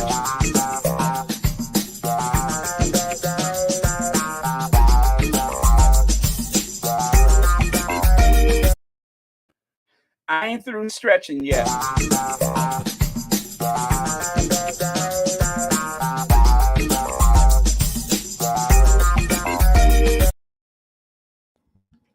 Okay, we were discussing Black billionaires, and I was asking the question, can anybody name a British-born Black person that has ever become a billionaire? In Britain, of course. Can anybody name that person? And we seem to be at a loss. Everybody who's British, that's Black and a billionaire, their money really started someplace else. Like the richest Black man in Britain, his money started in Zimbabwe, I think. So can we find that person? I also went on to say that not every Black billionaire in the US is actually an entertainer. Like, for instance, Robert Frederick Smith is an American billionaire businessman and investor. He is the founder, chairman, and CEO of a private equity firm, Vista Equity Partners. Okay. And then, of course, Oprah Gail. Did you guys know that was her middle name, by the way? Oprah Gail Winfrey, or simply known as Oprah, the talk show host, blah, blah, blah, billionaire. Michael Jeffrey Jordan, billionaire. Kanye, a little cray-cray, but a billionaire. Okay? These are the ones I could find. And then, of course, Rihanna is actually from Barbados. So I am just going to grandfather her into this list because I just feel like it. So I'm just going to throw her in there, but not really American born, but you all know this is where her fortune comes from. And then, of course, oh man, I can't see that one. Where is it? Oh, David L. Stewart is an American billionaire businessman. You hear that? A businessman. He's not an entertainer. He's not an athlete. He's a businessman. He wasn't dribbling the ball up and down the court. He wasn't singing some little ditty in front of a crowd. He's a businessman. He is the chairman and founder of Worldwide Technology, one of the largest African-American owned businesses in America. So there's nothing wrong with getting your money from entertainment. That's not my point. My only point is that we don't just entertain people for our money. There's other ways to get it. Then there's Eldrick Taunt Tiger Woods. And of course, his money really ties into the sport of golf. Billionaire. I didn't even know he was a billionaire.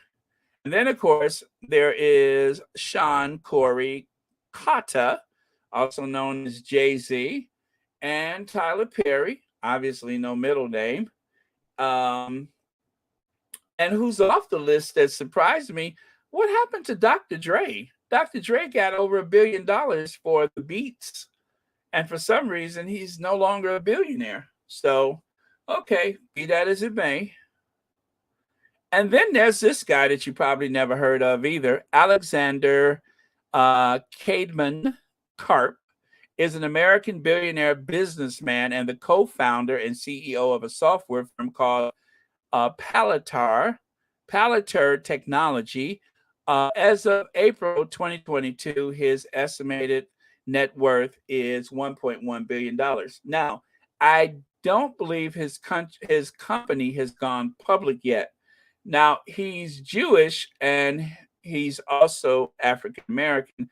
His mother is African American. So, according to the way things are, we're just going to throw him in there too. He was listed as African American and he's also a billionaire. Now, that being said, let me make this also very clear.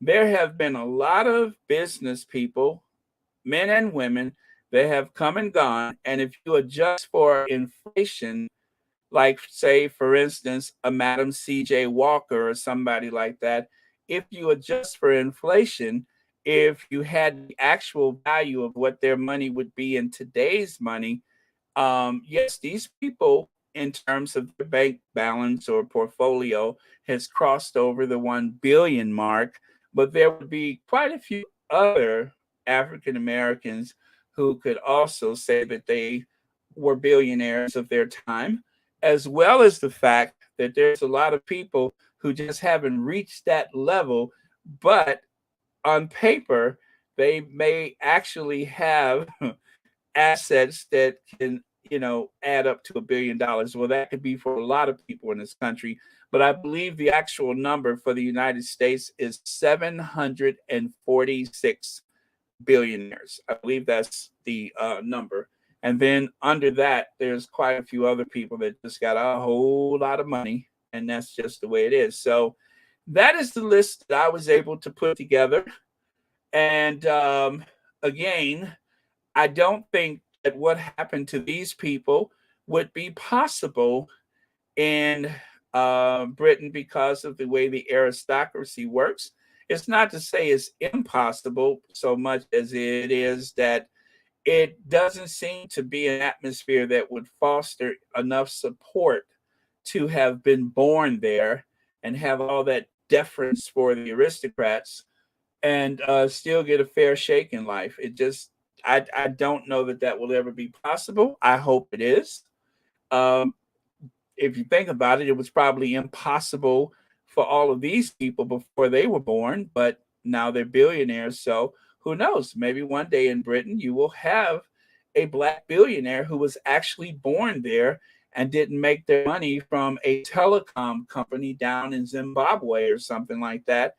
And, or doesn't have dual citizenship. So there were a few people who, I think there was at least one I recall that has dual citizenship for Nigeria and the United States. But again, he was not born here. So that was my way to put it is, were you born here?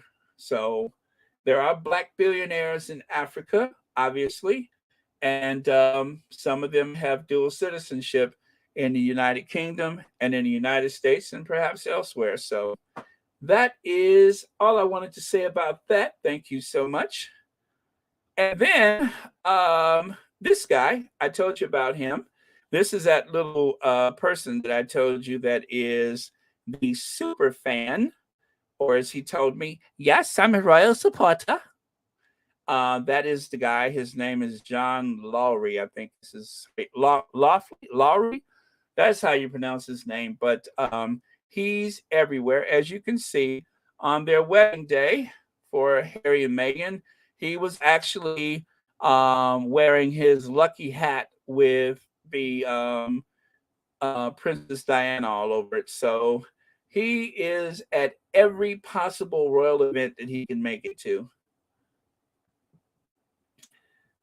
Well, Magic Johnson wasn't on the list. And, I was also thinking that, oh gosh, what's his name? He's really coming up there. Oh my gosh, what is his name? Oh, I can't remember his name. But there's a few, guys, as I said, it may not be official with Forbes magazine, but there may be other people who has a great deal of money that we just don't know of. Because let me remind you something. Michael Jeffrey Jordan was not known to be a billionaire until somebody else had to liquefy their stakes in a basketball team. And people said, wait a minute, if that guy is worth that much with a team with a losing record like that, then Michael Jordan must be a billionaire. And to this day, he has not confirmed and he has not denied it. So what do you say? There's got to be other billionaires that are Black in the United States, and we just don't know it. So it is possible that Dr. Dre is still a billionaire, but we all tend to go from Forbes magazine list every year. So just like Oprah Winfrey has been at $2.7 billion for the past 15 years. Now, how in the world has 15 years gone by and Oprah still only has $2.7 billion? I don't think that can be accurate. She's got to have more money than that. If she got under $2.7 billion, she'd be on television every day. But since she hasn't started her show up, trust me, she got more than $2.7 billion. Big Mama says, Baron, are you making a joke? There will never be a Black billionaire in London. As a British-born person, not likely. I don't think for most British people that is likely to happen. Most of the ones who will have that kind of money will probably have been born wealthy already. It's just not that kind of atmosphere. And especially the way that the economy is going right now. But you never know, Big Mama. There might be some kid right now living in Brixton that has a good idea for technology, and let's hope that kid will be Britain's first Black-born billionaire. So, but for now, Big Mama.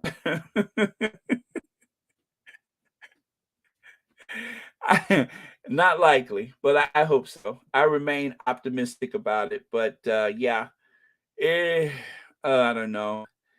There's a lot that needs to be done with that. But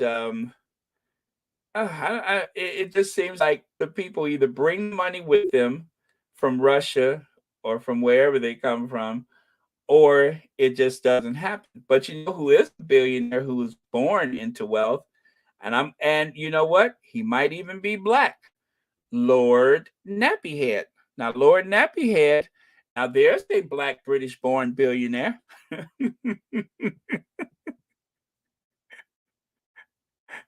There's a Black-born British billionaire, Lord Nappyhead.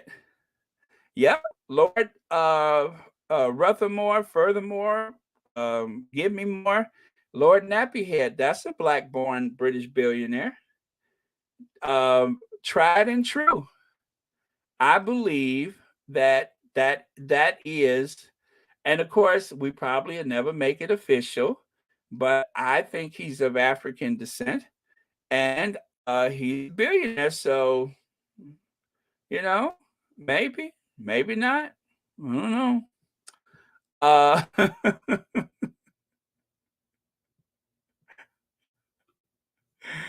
And even if it wasn't for his father's leaving him the his father leaving him the Daily Fail, he probably would have come up with some other kind of way to make a lot of money. There's other things that he could have done. So even if he wasn't born into wealth, I got a feeling that somehow he may have come up with a way to, to make some money. He just seems like that type. Like he would weasel his way into wealth one way or the other. Let me think. What else could he have possibly done to make some money? And of course, as I'm stalling so I can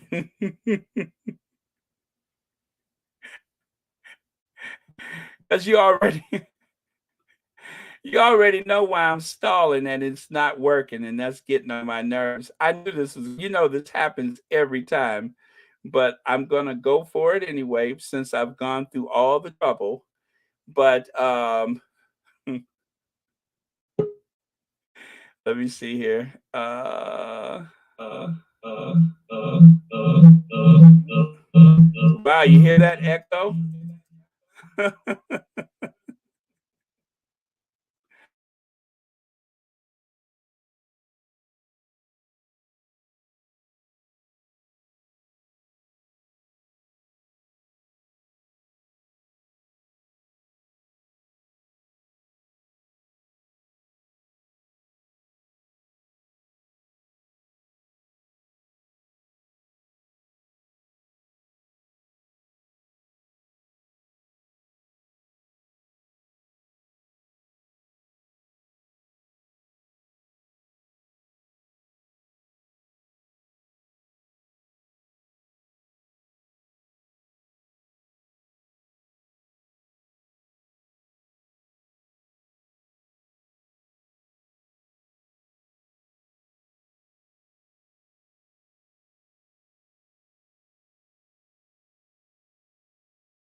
All right, so I know the sound was out, but I had to I was having technical difficulties because when I open up too many things on the StreamYard, it starts acting kind of funny. So I had to get rid of some stuff. How does Alex Beresford keep popping up there? Sorry, Church Nelly, I didn't mean to do that, but somehow Alex Beresford with his bare chest keeps popping up on my screen. So, yep. As much as this may pain you, Church Nelly, Alex Beresford or Alex Barechest has to go. So I'm going to get him off the screen right now. There we go. Oh, there. Okay, there we are. So back to where I left off. Okay. That's what in the so we were talking about black billionaires, right?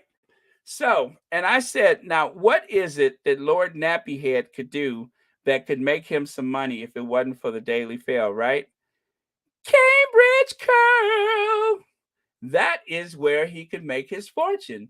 Today's Royal Sussex is brought to you by Cambridge Curl, the no-lie royal relaxer.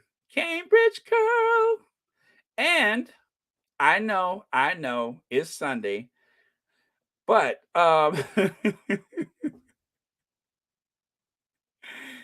there you can still take advantage of the post Jubilee special. The post Jubilee gift with a purchase of 3 do-rags and a skull cap. So if you buy Cambridge Curl, if you buy it today, you will get 3 do-rags and a skull cap. Promise.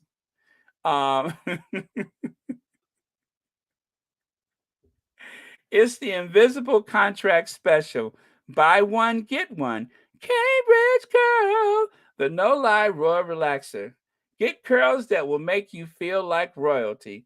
Cambridge Curls.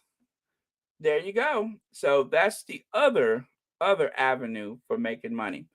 Okay, you guys. So we are in the home stretch. You guys have asked me on occasion, Baron, how come you never share any of your travel photos? And I must admit, I'm a bit of a nerd, you guys. I love architecture, right? And so this is 2018 City of Manchester. As you can see, the sign says, Welcome to Manchester. And the reason why I'm sharing this with you is because the event this week is in Manchester. So when I saw, oh, where is it at? Oh man, where did it go? Oh, you guys are happy I'm talking about Europe, right? You always are. Okay, so that is where the event is taking place. And I said to myself, Self, I've been there before.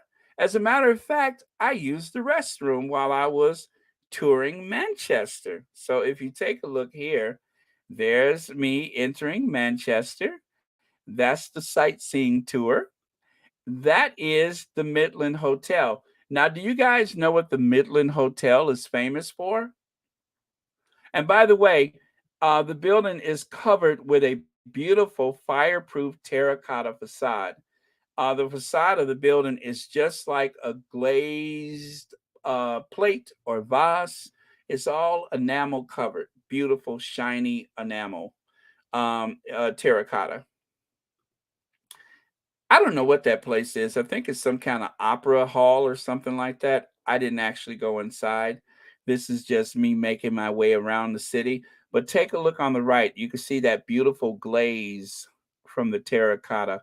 All of that is just like your coffee cup, baked in a huge kiln to give it that shiny enamel finish. Nice, right? And then if you take a look there, I don't know what that statue is. And then that building in the background there with the clock, that is like the town hall. And there's the Manchester Arena or whatever it is, Manchester Central Station. Anyway, this is a picture I took that day. And this, now I have to tell you the reason why I covered everything with red, I think that's a hen party.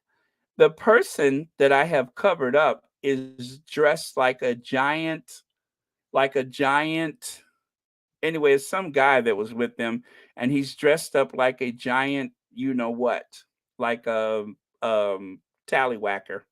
Yeah, he's dressed up like a giant tallywhacker. And since it's the Lord's Sunday, I didn't want to show you, but he's dressed up like a you know like he's going to see one of those people that we talked about earlier. Yes, thank you, Compton Cali girl. He's dressed up like a giant pig. Absolutely. So, for the sake of good taste, I decided to cover up as much of it using a lot of geometric shapes. But you could just kind of see his face peeking out. I know, isn't that weird? I'm like, wow, I like Manchester. This is a very racy city. And you know what, guys? I've never shown these photos to anyone. So this is around that area. And look there, the penthouse massage parlor. The penthouse massage parlor? Huh? I mean, are they openly advertising their services? I guess. And then I also love the fact that there's a lot of beautiful public art in Manchester. You can find like some amazing murals. And this area is by the canals. They have like a canal and dock area, which I thought was really cool. So as you can see, they have converted those into living spaces. Speaking of which, some people actually live on houseboats. So as you see, when I travel, I don't do a lot of those. I'm standing here, I'm standing there. I love to get pictures of the architecture and the city and everything. So that's what I usually focus on. I use my DSLR camera and I go around and I just walk and I take photos. This is the locks for the canal. And this is some pub or whatever. But anyway, I found out people in Britain like to drink. This is at the plaza of that town hall. I don't know who the heck that is. And this I came across everything, I'm walking around, I'm enjoying like the scenery and everything, but then I got here and everything got quiet. This was a memorial for that thing at the what's the name? Ariana Grande concert. Remember when those people got killed at the concert? This was a memorial for that. And I didn't even know this was there. And I'm like walking around, smiling, taking pictures. And then all of a sudden, I came across this very like stoic area where everybody was like speaking in a whisper and laying flowers and stuff. So that was interesting. So I just took a few photos of that. That is some church. It's not that old. That is another one of those murals. I think this one is kind of like my favorite. I like the way he's just hanging around. And then this is a bridge leading into Manchester from the train station. This alley I thought was really cool. It just looks so wicked and red and scary. So I took a picture of it. And this is the longest building I have ever seen in my life. This building is like 3, 4, 5 blocks long. I mean, I had to like put the camera on panoramic just to get a picture of it. The longest brick building I've ever seen. And this is just some more of, I don't know. I get a kick out of this stuff. So I took some pictures. Oh, thank you, Ginger Lily. And some more pictures. Now take a look at the right side there. You see that? Those are, I count 1, 2, 3, 4 different lamps. You see that? There's like a traditional desk lamp. There's a giant Tiffany lamp. There's some modern red lamp. And then there's a very traditional table lamp. And, and by the way, they named a pub for Pierce Morgan. Do you see the pub? Do you know what they named it? Take a look closely, you guys. They named that pub on the left side for Pierce Morgan. Can you see it? Anybody see it?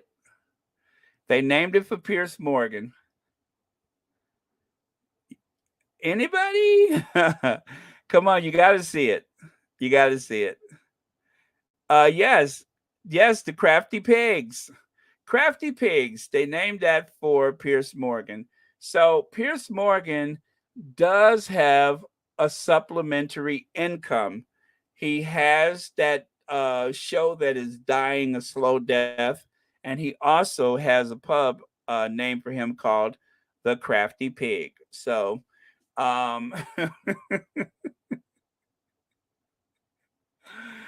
okay, you guys. So anyway, that's it for Manchester. I had a really good time.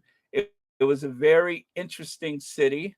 I took way more photos, but these are just a few of my favorites that I thought I would share with you.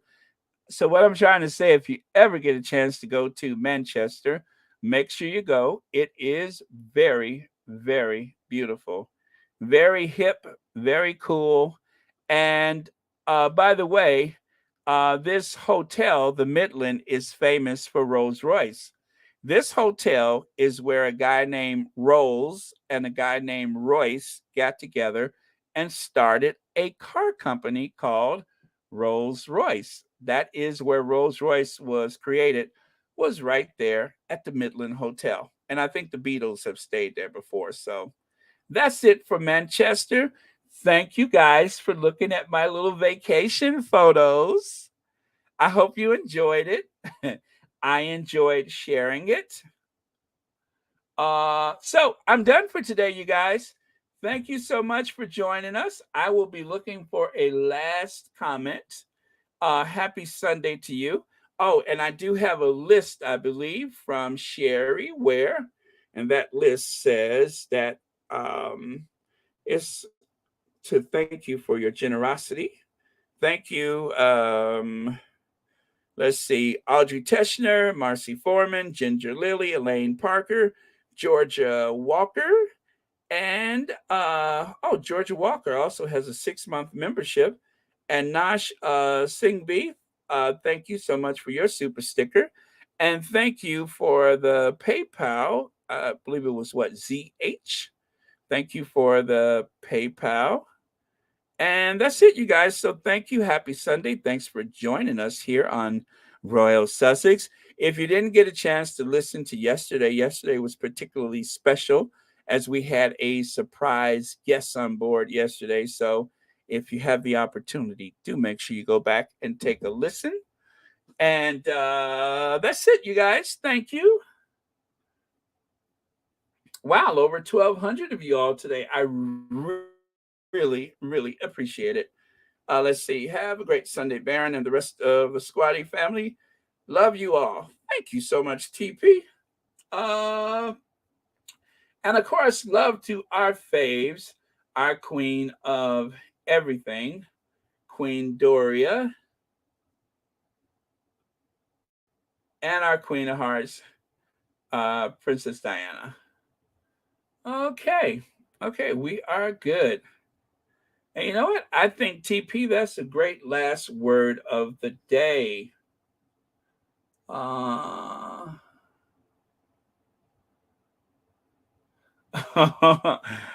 understand that, B10. I understand. Let me see. Marshall says Baron is a billionaire to be able to go on these beautiful trips. I wish. Before I went on that trip in 2018, I hadn't traveled for like 9 years. So I had saved up for it. And I tell you, I was on the road like a rock star. I had such a good time. Okay.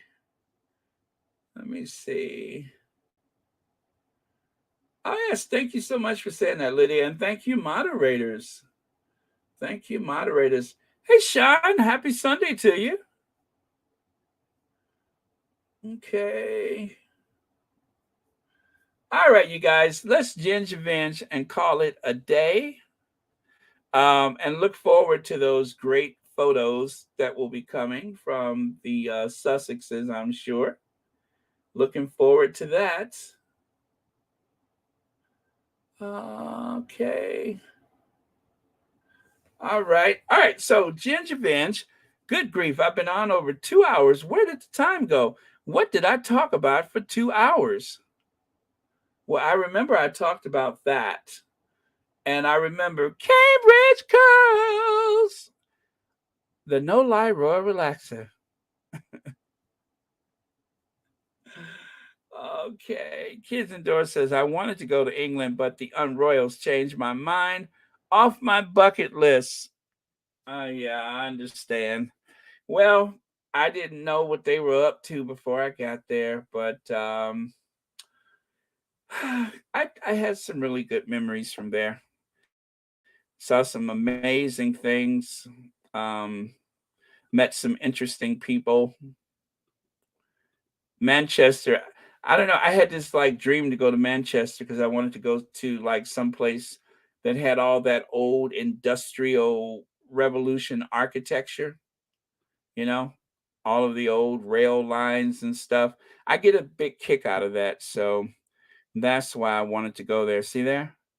I don't really go for, I mean, I hate to say this, but I'm not really there so much for the culture, although that's cool. But mostly I'm there for the architecture. I'm there for all the interesting things made in interesting ways. I'm there for the art, but the people are kind of like last on the list. And that's pretty much wherever I go. I'm not really there for the people, but the interesting architecture that always captures my imagination, public works of art. I'm a real nerd. Always interesting. So I've seen some amazing, amazing things. I've been to in spaces that I had only ever seen on television, and I feel really blessed that I had the opportunity. So, okay.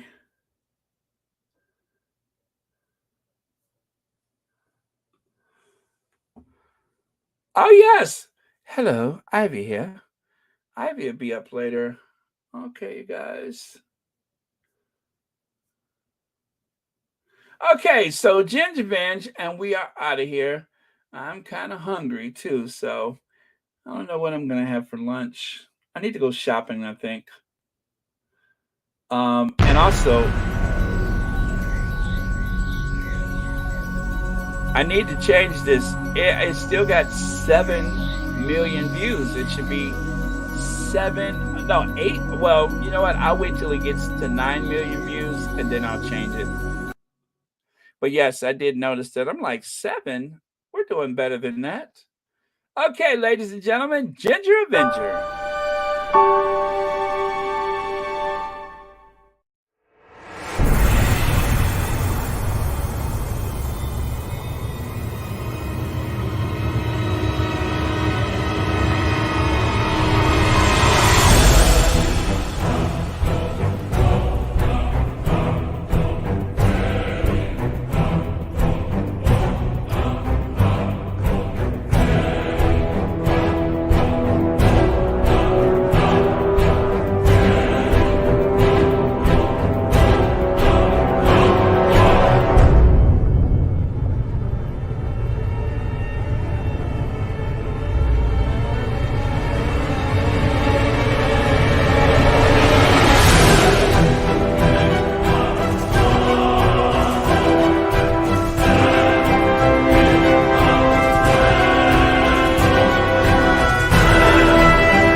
Thank you for watching Royal Sussex.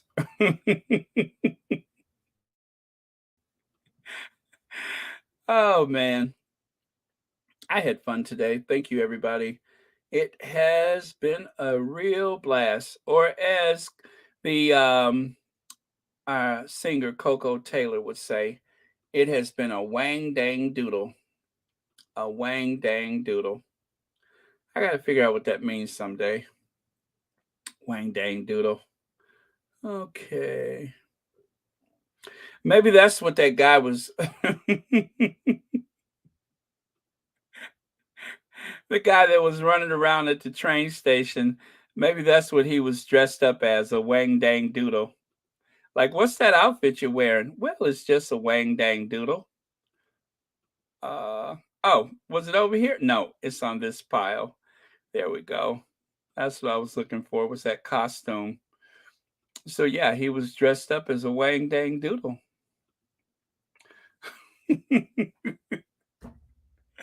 And of course, when you see a wang dang doodle running around in a public space, you have to stop and look.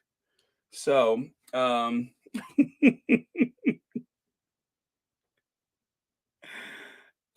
Is that so? Let me see. What is the Queen's reaction to that? Well, if I was a betting man, which I'm not, I would say, oh, actually, where is Her Majesty? Let me see here. And you're not talking about Elton John, right? Different Queen, I'm sure. Okay.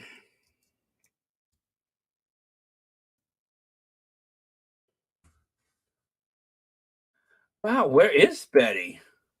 There she is.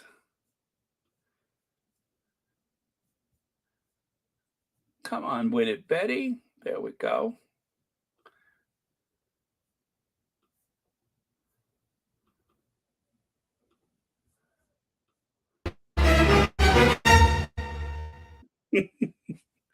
I love that photo. That's one of those ones that they use on those thumbnails all the time.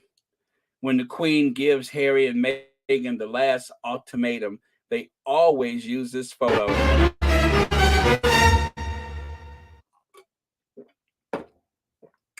Okay, you guys. I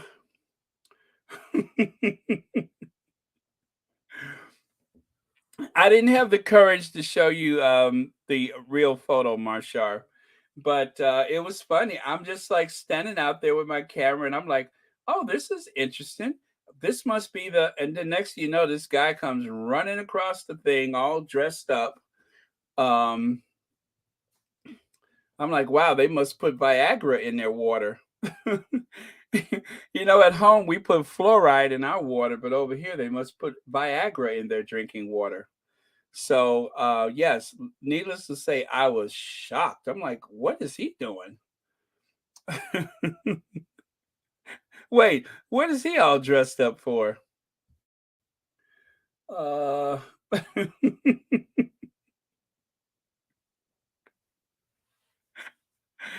uh, I used to say the same thing about this bridge that was always up in the air. I was saying that somebody probably dropped some Viagra's in the water. Yeah. Anyway, okay, you guys, I'm getting a little punchy, and it's a rainy day, and I probably need to take a nap. Okay, Jan Martin says, Baron, you have made my side hurt for 2 days from joy in the laughter. I don't think I can take too much more. You have given me my entire life. Aw, Jan Martin, that is really sweet. Thank you so much for saying that. I like to make people happy. I really do. Okay. I think we're good. Let me stop reading. So, because if I keep reading, I'm going to keep staying on here. And last time, yesterday I was on for 3.5 hours. You guys know that, right? 3.5 hours. And I kept saying to myself, I know we had a guest, but 3.5 hours? And you guys were on your best behavior. So thank you so much for that. And even better, I was on my best behavior. So y'all welcome. If not, nobody will ever come on again. So I had to be on my best behavior. Oh wow. It was a lot of discipline, but I came through, didn't I? I was like, okay, Baron, don't mess this up. Everybody don't know how you are. So don't mess this up. So I stayed on my best behavior. I didn't mention certain things. I didn't, have any inappropriate fits of laughter. I stayed on my best behavior. And I know you all were holding your breath, weren't you? I know you were like, okay, Baron, please don't mess this up. Please don't mess this up. And I did good. For 2 hours, I was the very model of discipline.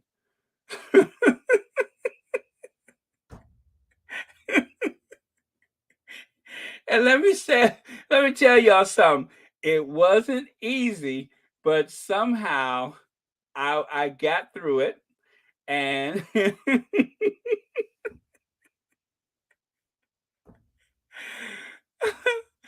somehow I got through it, and we're okay, right? Um, Do you know what? I can post it. Maybe I'll post it for members only. Oh, that sounds weird, doesn't it? Maybe I can post it for members only. Let me think about that and I will get back to you all. But it is possible I can post it members only. Let me figure out how to do that first. I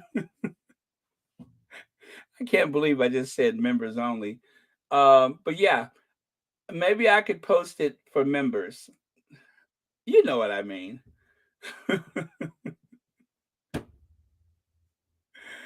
Oh man. Oh, we did do Ginger Avenger, right? Now I'm starting to doubt myself. Oh, yeah, we did do Ginger Avenger. Let me see. We were never worried. You got home training and self control. Oh, Pam Porter, you giving me too much credit.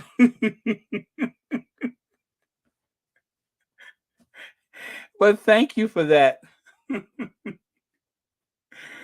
My middle name is so that's why we can't have nice things. That's my middle name. That's why we can't have nice things. But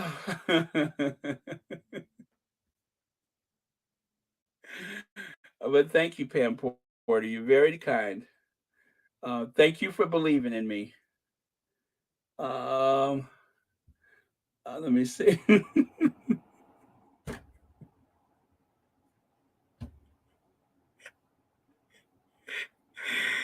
Are you trying to say they weren't catching the train, that they were already at work? Oh, man.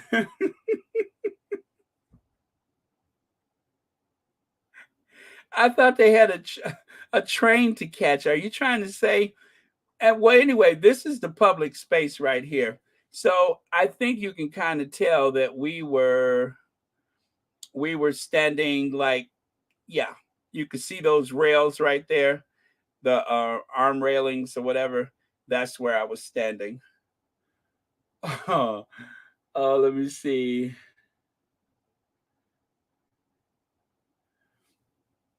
Oh yes, yes, that will be great, won't it? Yeah, I got to get some rest because I got work to do tomorrow, right?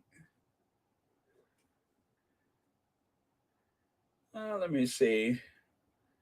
Okay, let me see. What were you thinking about when taking that picture? Well, when I took the picture, I was just like, "Oh, this is good."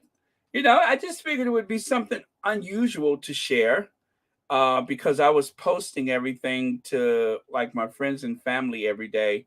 And so when I saw it, I'm just like, oh, yeah, this is it.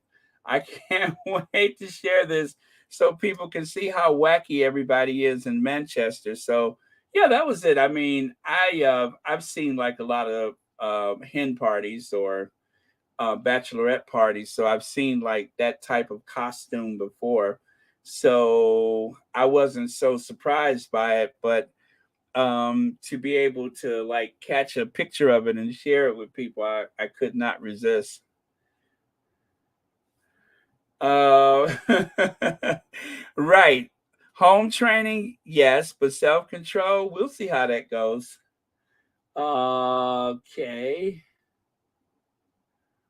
Yes, Connie Balmer, absolutely right. Connie, let's keep the focus on the Sussexes and not on Alex Beresford's bare, well defined, dynamically fit torso. Let's not think about people walking around looking like tallywhackers. Let's focus on what's really important, and that's, of course, the Duke and Duchess of Sussex. That's why we are here. We're not here for Alex Beresford's bare, well defined uh, torso, and we're not here for tallywhackers.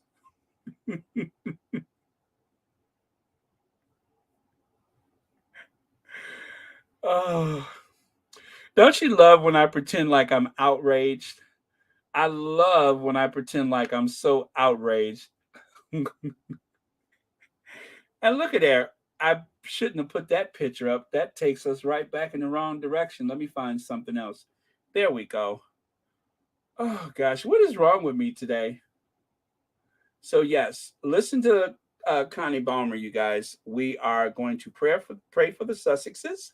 We're going to pray for um, Arnold Saunders, and of course the other squatties that have been having trouble lately, and we'll keep those people in our prayers. And Lydia says, I fully trust God, but wish they would bypass the UK on their European trips. Cookies and cream, they know they should give them security. Well, let's hope that something has been arranged. Let's hope that the right type of security has been arranged. And yeah, I'm sure they'll be okay. Let me see.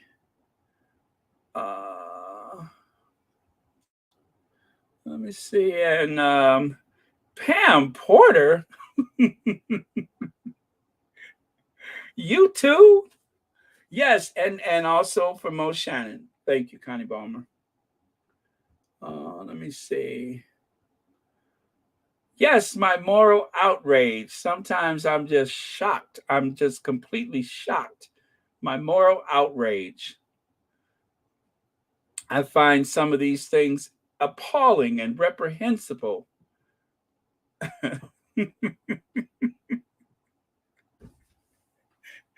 I say that like I just learned those words yesterday.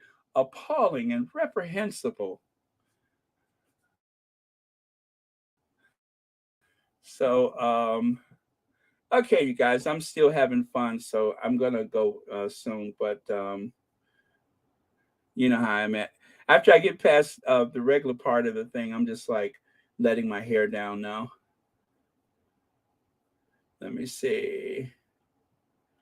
Baron, you made it with the European tour. Got rid of us. Oh, well, you know what? I mean, I could still hang out, even though I've already talked about Europe. There's plenty.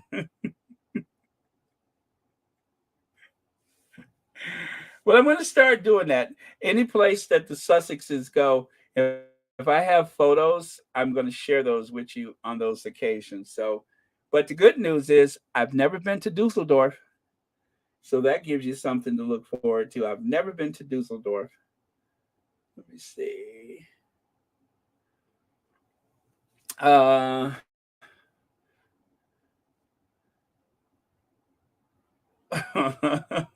Yeti. Oh man. The Yeti. Okay. This has been fun. Shady Sunday from now on. Oh, okay. Shady Sunday. Shady Sunday.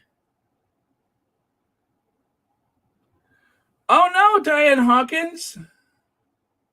Oh no. Yeah. The thunderstorm. Isn't that amazing? The thunderstorm can knock out the internet. Okay. All right, you guys. Thank you so much. I'm probably going to make a different thumbnail later, but I'm going to leave it for now. I will see y'all. I know. I'll tell her you said so. She may even be watching. She just hasn't been as chatty these days. But she may even watch. What she does is she catches up later, so she'll probably see that. And thank you.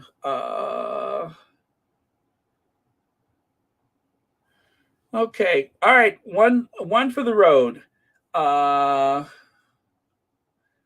One more Alex Beresford for the road, and then we are out of here. We are out of here until tomorrow. And yes, Meghan is going to give her speech. Cambridge Girl, the No Lie Royal Relaxer. The Queen is not amused.